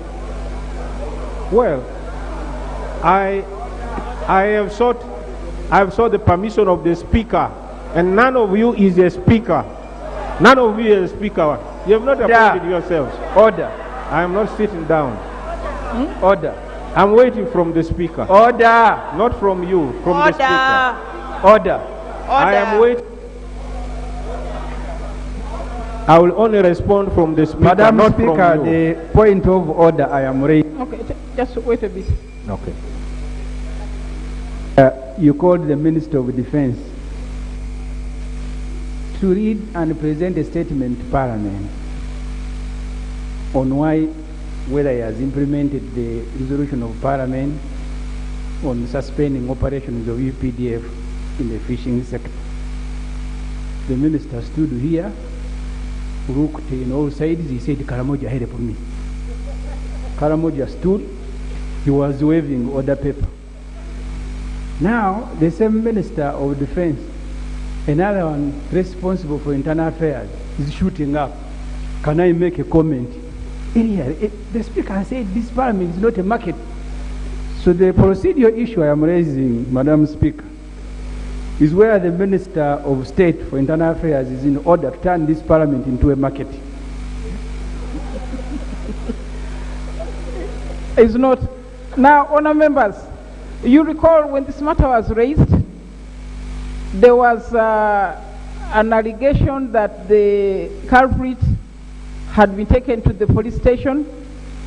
We sent you, Honorable Kania, to go and check whether the person was at the police station. You came back and said he's not at the police station. You told us that the soldiers collected him and took him away. This minister, Honorable Okello, said he's going to ensure that this person is taken to court. Now he's saying it's a board of inquiry. Even if there's a board of inquiry, he had an obligation to write a statement about that matter and bring it to the House, not just talk from his head. No. Madam On Speaker. the 19th he said something different, today he's saying something different. Madam Speaker. You can complete, Honorable Kani. You can complete. Right, Honourable Speaker, it's exactly on that issue that I wanted your guidance. I am saying, the minister has said there's a board of inquiry which has not completed. And you have correctly said they must write a statement on the board of inquiry. So, yes, that's what the speaker said. So I thought the best thing would be to say, you must bring that board of inquiry statement, and if it is inadequate, then the issue of contempt for this Parliament would arise from the inadequacy of that statement. And that's all I wanted to seek from you, the Speaker, and not from the morals, not from the chorus of our friends on the other side. Madam Speaker. Procedure. Other members have made my ruling. Procedure. Madam Let's go to Speaker. next item. NDP? Yeah, procedural guidance on NDP. Let's hear from the chair first. Thank you so much, Right Honourable Speaker. Now, regarding the National Development Plan, I wanted to request, Right Honourable Speaker, that you direct the Ministry to avail at least 100 copies of that document to enable us peruse the document more effectively. That must be as soon as, not later than tomorrow probably, because we have to report to this House at worst on Tuesday next week, because we have a legal provision to comply with. And I wanted also to suggest, Right Honourable Speaker, that you allow us come up with a preliminary report for the purpose of completing the budget process, the exercise on the budget framework paper, and subsequently, later, we could come up with a detailed report about the NDP after we have had enough consultations with all the sectors within Parliament and in government. Additional further guidance. Honourable Minister, how many copies do you have? Because the budget committee at least requires copies. Or you can send them Madam to the Speaker, clerk?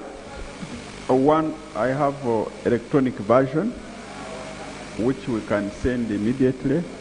I also have 50 copies that I can send to the House.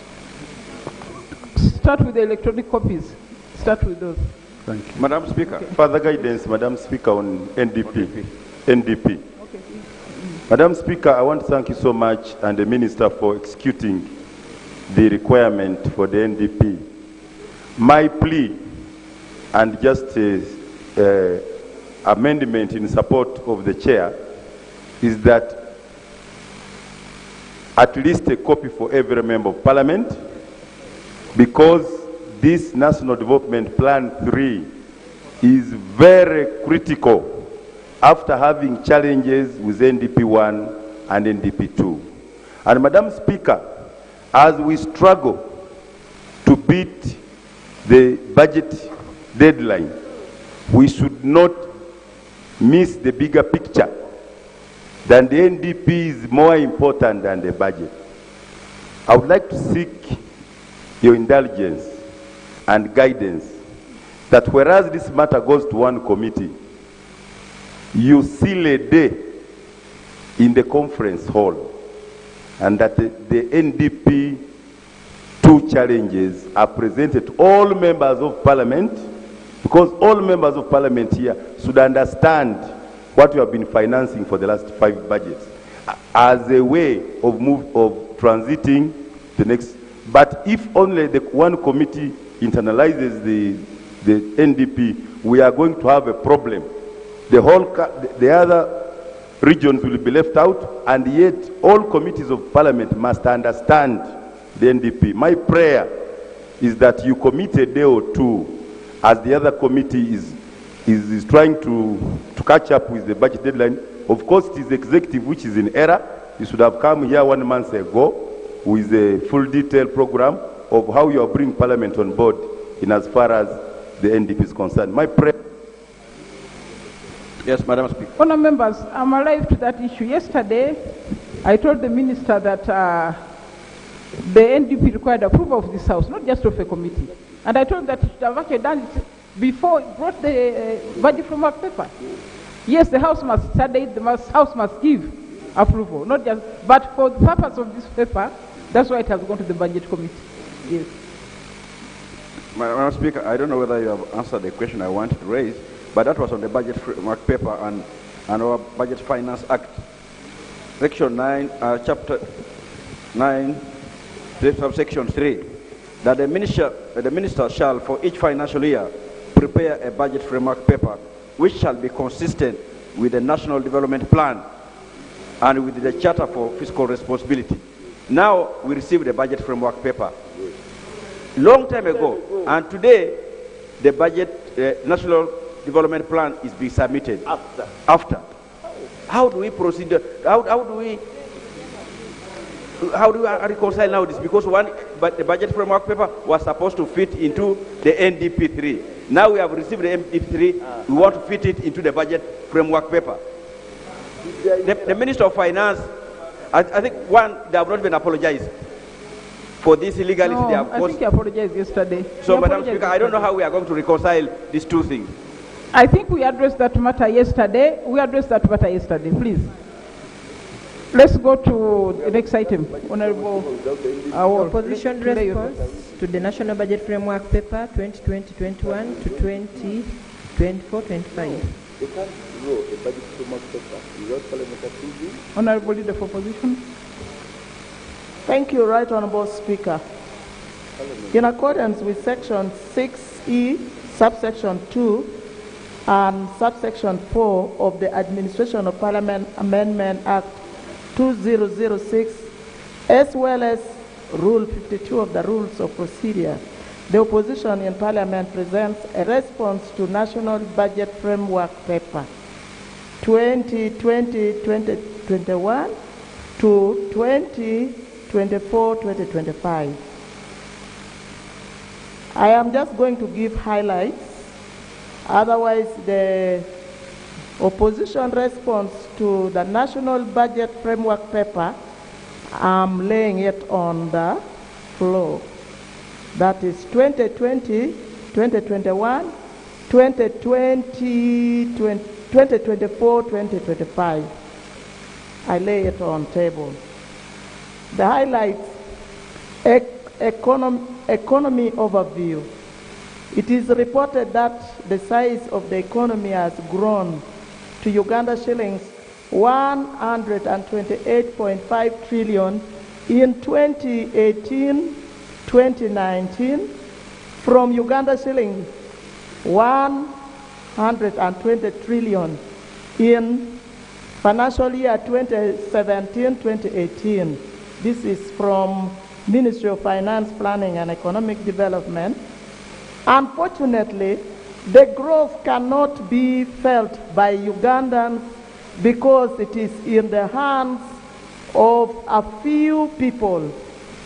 Several Ugandans struggle to meet the average household monthly expenditures estimated at Uganda shilling 325,800, translating into Uganda shilling 3.9 million annually as reported in the Uganda National Household Survey of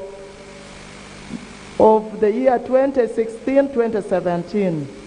According to World Bank Report 2019 on economic development and human capital in Uganda, the growth is driven by escalating debt portfolio, which is invested into public investments that are characterized by diminishing returns.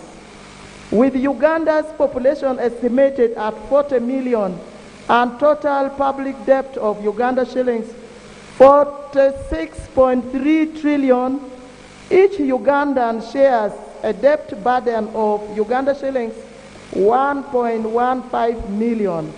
This debt burden is largely driven by the fact that the country cannot support its development agenda based on domestic revenues. For instance, in the financial year 2020-2021, domestic revenues, that is Uganda Revenue Authority and local government collections, are projected to only raise of 21.74 trillion of the total projected budget of 39.64 trillion. This means that domestic revenues will finance only 55% financing of projected national budget. This is an indication that the country is heavily reliant on debt. In the absence of debt, the country would struggle. On a point of procedure, Honorable Mohammed. Thank you, Right Honorable Speaker. The minister on the government side laid on table the budget framework paper and did not present it. I'm wondering why the opposition, the leader of opposition, is presenting instead of also laying on table, or wait for the report and refer to that. So the procedural matter I'm raising is whether we are proceeding right, Right Honorable Speaker, by the leader of opposition presenting the side of the opposition for the budget framework paper when ours was just laid on table, and that's what the committees are working on. I thank you. Madam Speaker.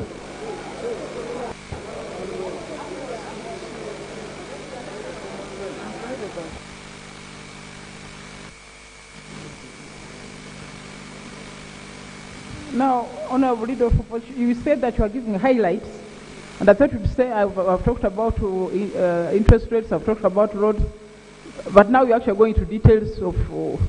So please let it go to the committees. They'll come back and report to the House.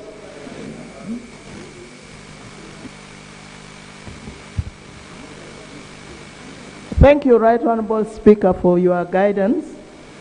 I have the paper here, Opposition Response to the National Budget Framework Paper, Financial Year 2020, 2021, and to 2024, 2025. I beg to lay. Madam Speaker, I understand the opposition has got a shadow minister of finance, and I'm really wondering why a whole leader of opposition is the one now laying the report on table. Are we procedurally right, Madam Speaker? Honorable, she's the leader of the opposition, so it's okay if she presents.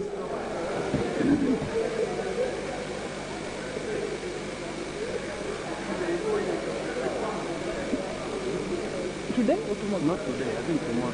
Once we get the class. Yes, you're going to organize it properly? Yes. It's important. So the honour members, the paper is sent to all the budget committee and all the sessional committees so that they can peruse and use the information to complete their reports. Thank you. Let's go to item 6.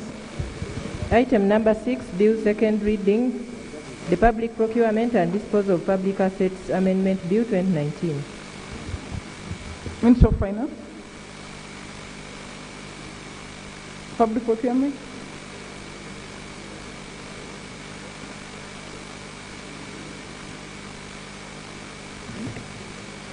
Madam Speaker, it was our understanding that the report was presented and the bill is ready for debate.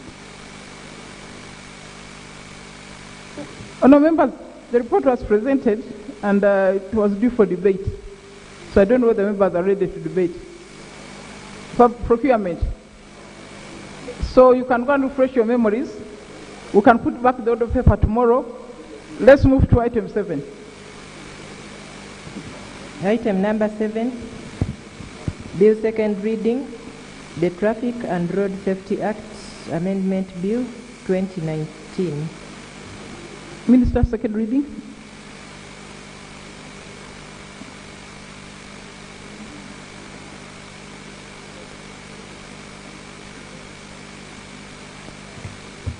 Madam Speaker, I beg to move that the bill be now read a second time.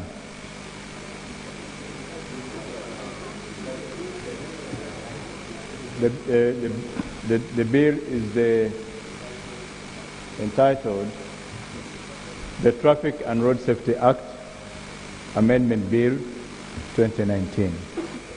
Is the motion seconded? Seconded. Can you give a justification?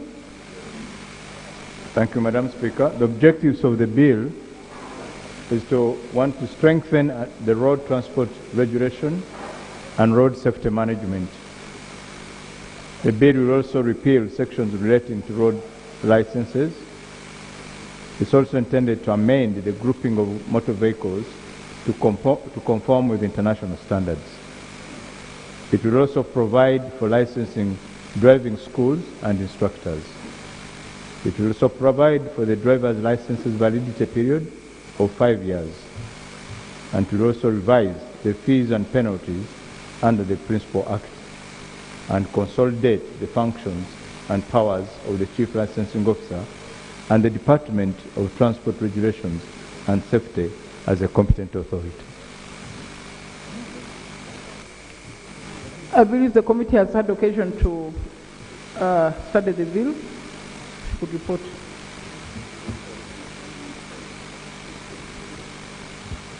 Thank you so much, Right Honorable Speaker.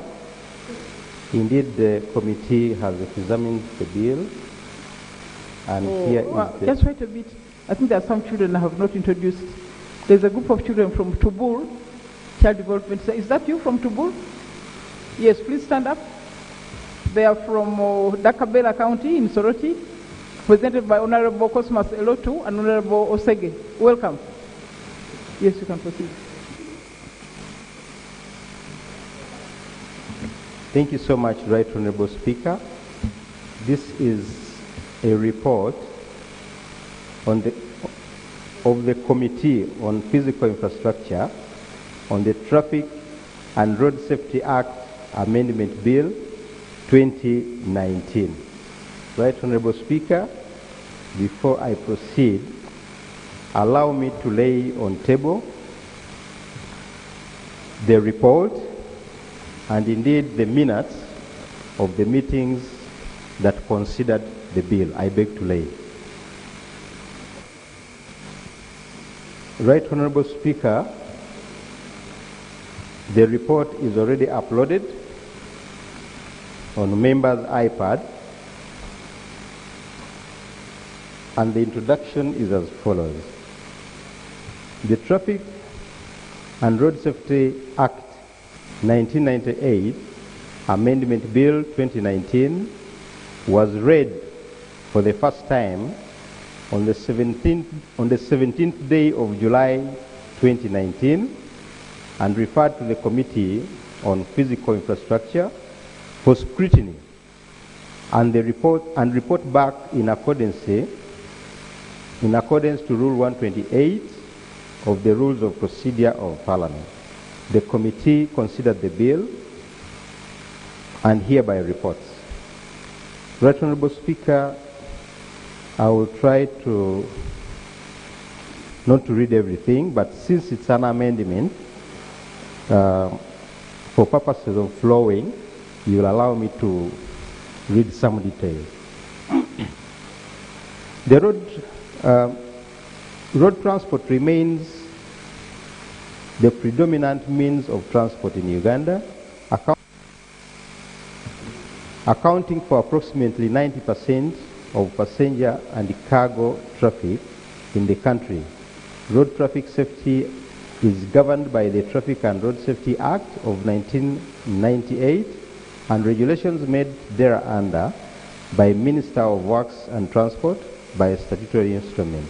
The Act inter alia provides for the registration and licensing of motor vehicles, establishes the National Road Safety Council and the Transport Licensing Board as administrative structures for transport regulation and road safety, and stipulates penalties for the road traffic offences. However, the current law is outdated and incapable of contending with the contemporary challenges of the road transport subsector, such as increased number of road users on Uganda road network, including motorcycles, popularly known as boda-bodas, and increased cases of transport accidents.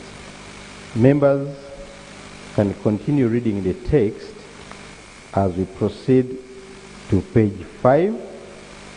Additionally, emerging trends in the transport sector, such as the market entry of operators offering public transport services using online digital platforms, coupled with the need to conform to international and regional best practices on traffic and road safety management as stipulated in agreements to which Uganda is a signatory, necessitate urgent reforms in the current legal.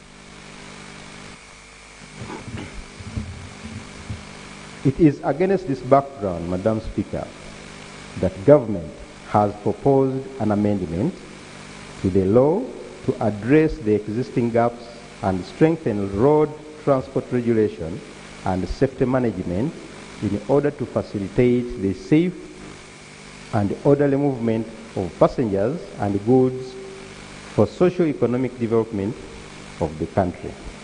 The objects of the bill are as written in paragraph 3. Paragraph 4, Madam Speaker, the defects in the existing law.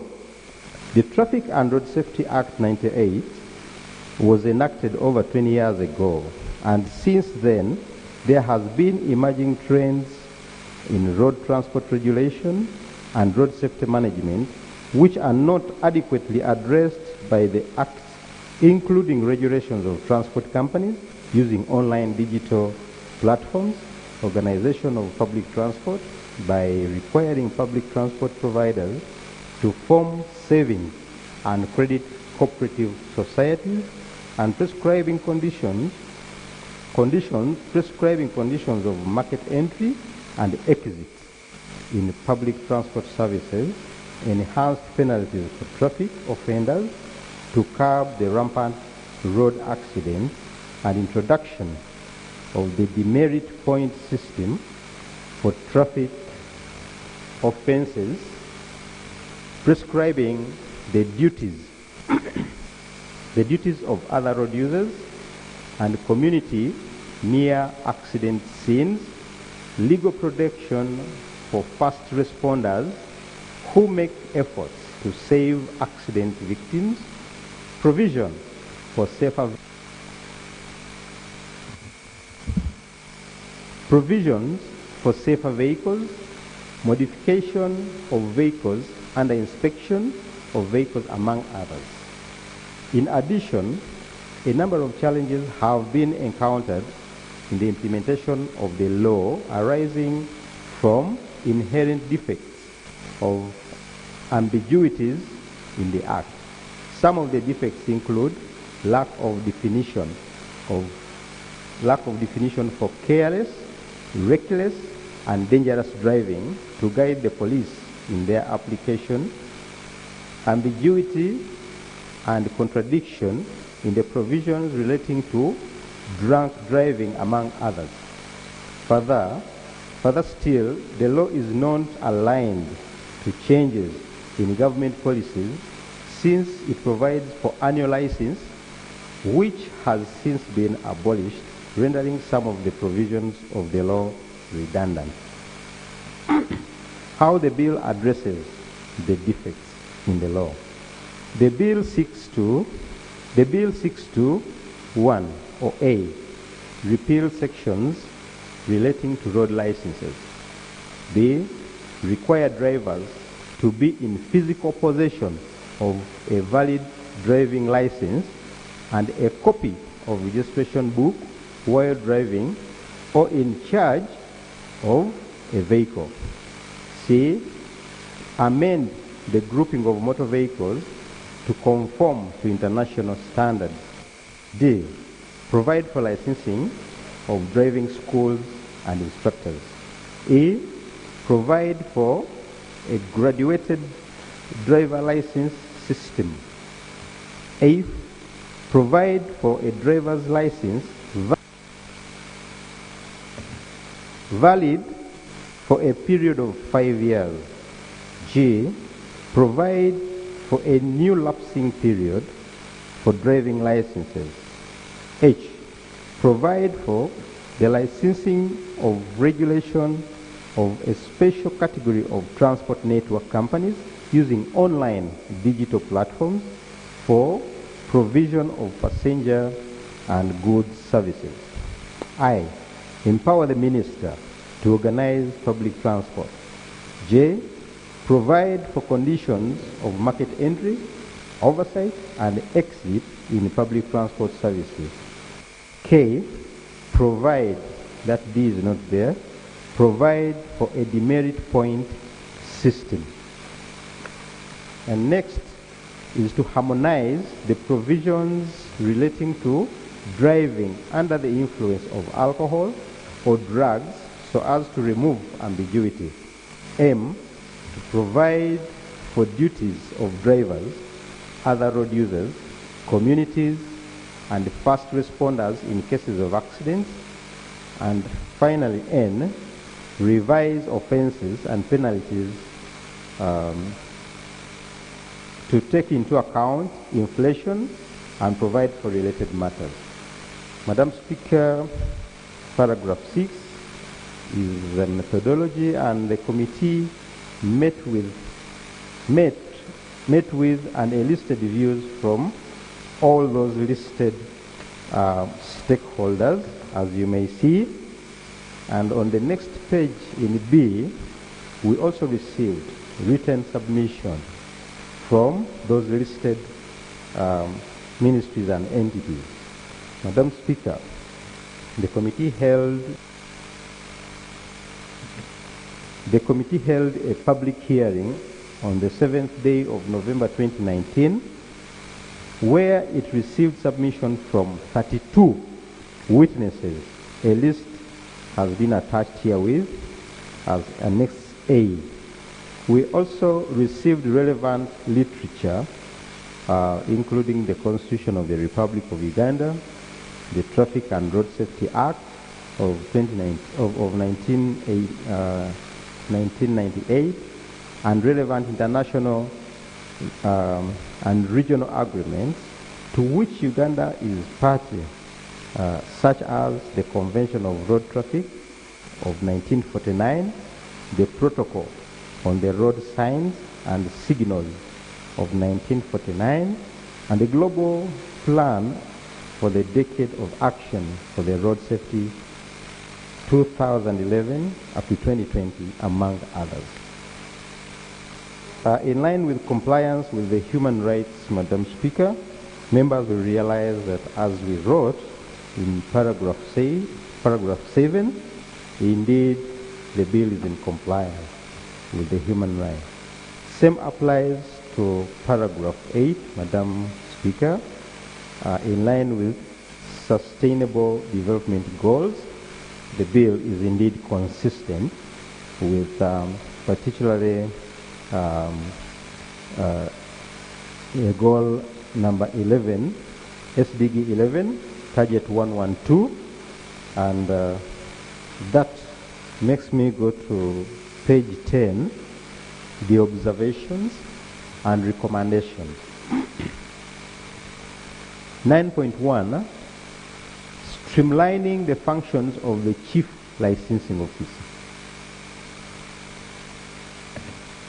Madam Speaker, Clause 3 of the bill seeks to amend the Section 3 of the Principal Act to streamline the functions and the powers of the Chief Licensing Officer.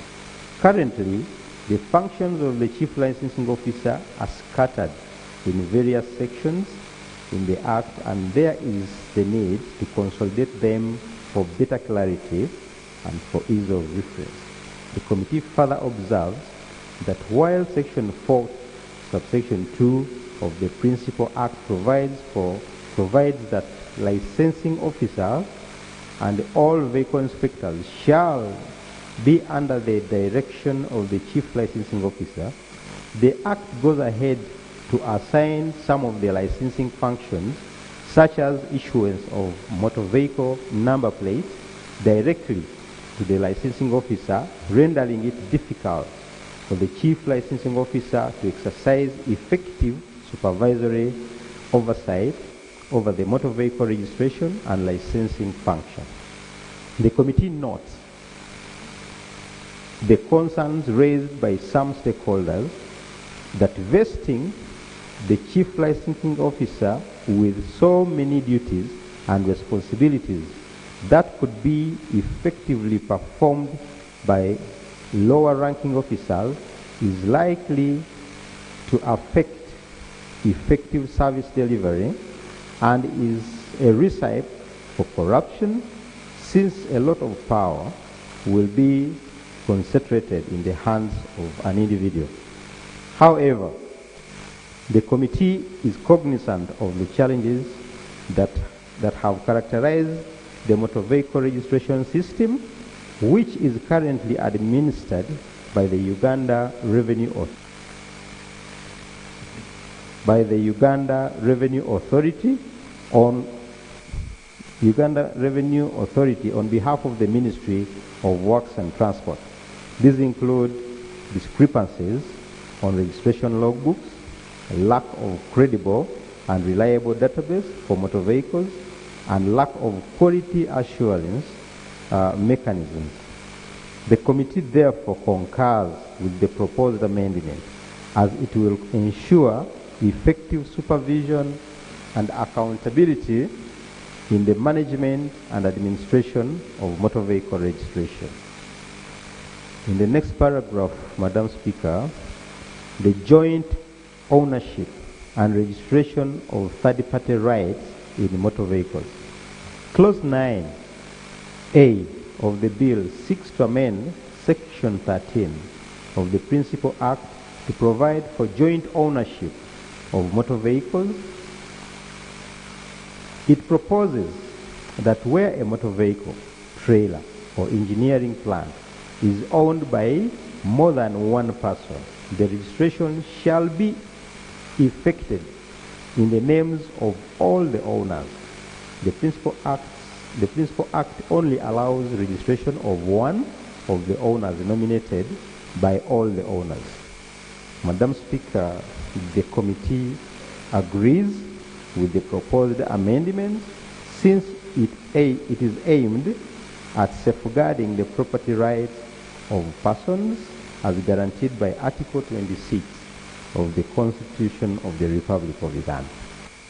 Clause 9B of the bill seeks to require a person who has an interest in a motor vehicle through a lease, security, or loan to register the interest under the Security Interest in the Movable Property Act 2019. In addition, the bill mandates the registrar under the Security Interest in Movable Property Act 2019 to submit to the Chief Licensing Officer returns of all registered interests for entry in the relevant registration books. Madam Speaker, the committee agrees with the proposed amendment, which is aimed at aligning the law with the Security Interest Movable Property Act of 2019. The bill further proposes the endorsement of the word tax-free by the Chief Registrar on registration books of motor vehicles brought into the country duty-free. Madam Speaker, as a committee, we concur with the proposed amendment, which is aimed at enhancing tax compliance by ensuring that taxes are paid for duty-free vehicles upon resale to unexempted persons. Madam Speaker, 9.3, repeal of provisions relating to road licenses. Clauses 11, 12, 13, 15, 16, 19 seek to amend sections 15, 16, 17, 20, 23, and 33 of the Principal Act to repeal provisions relating to road licenses. The committee has no objection to the proposed amendment since they are aimed at harmonizing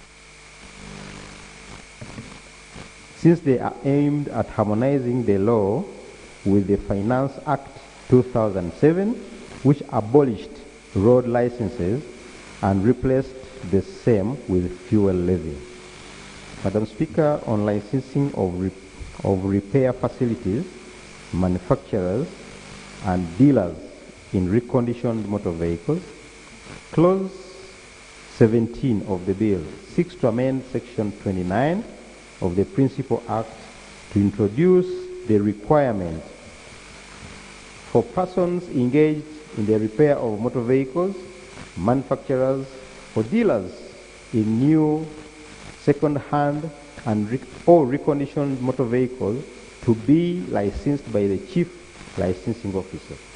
According to some stakeholders, Madam Speaker, in the motor vehicle repair industry, the proposed amendment is unfair, discriminatory, and an attempt at double taxation of service providers in the industry, since repair facilities and other motor vehicle dealers are issued with trading licenses by their respective local authorities annually as a precondition for operation. Madam Speaker, the committee, however, concurs with the proposed amendment, since it is aimed at ensuring that repair facilities, manufacturers, or dealers in new, second-hand, or reconditioned vehicles are regulated for enhanced road safety. In addition, Madam Speaker, this will enable government to curb the rampant theft and sale of stolen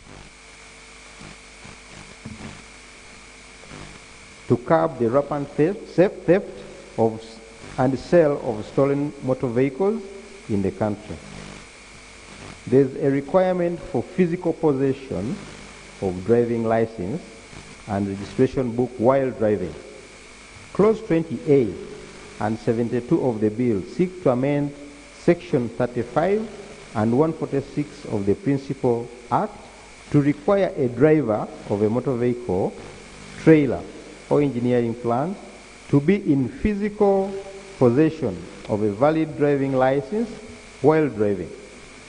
The committee observes that while the requirement for physical possession of a driving license is aimed at easing enforcement, it is untenable in the current era of technological advancement where driving licenses are electronically accessible. In addition, Madam Speaker, it is risky for drivers to carry their original driving licenses at all times. They may easily be lost, damaged, or even stolen. The committee accordingly proposes amendments to clauses 20A and 72 to allow a driver to be in possession of a copy of his or her driving license while driving, and to produce the original driving license when required within 72 hours, Madam Speaker. Relatedly, Clause 14B and C seek to require a driver of a motor vehicle, trailer, or engineering plant to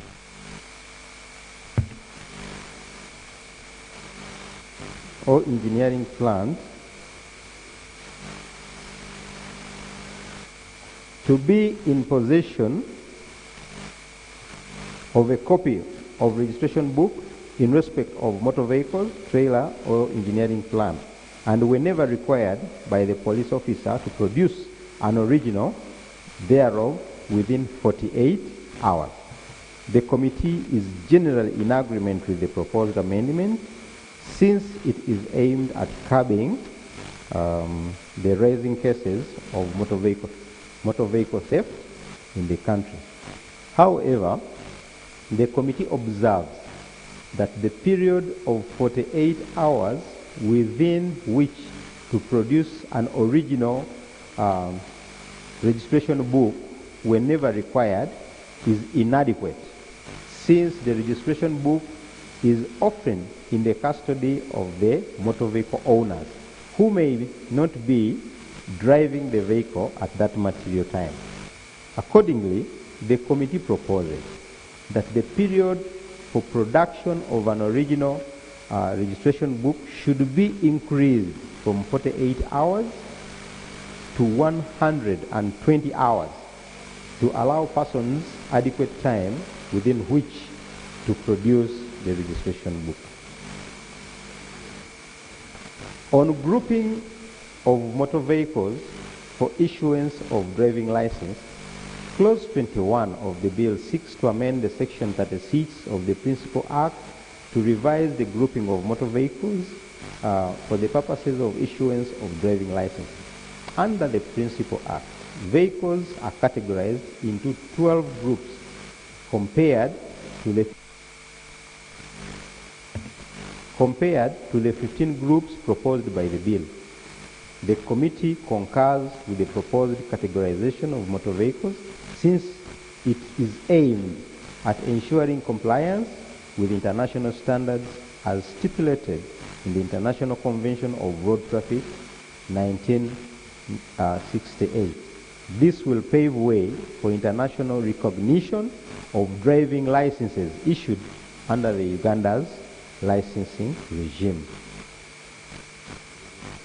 In line with licensing of driving schools and instructors, Clause 22A, B, and C of the bill seek to amend Section 37 of the Principal Act to substitute the title Director of Transport and Communications wherever it appears with the title Director of Transport, and to enhance the penalty for operating a driving school without a license from the current maximum of 50 currency points to 100 currency points.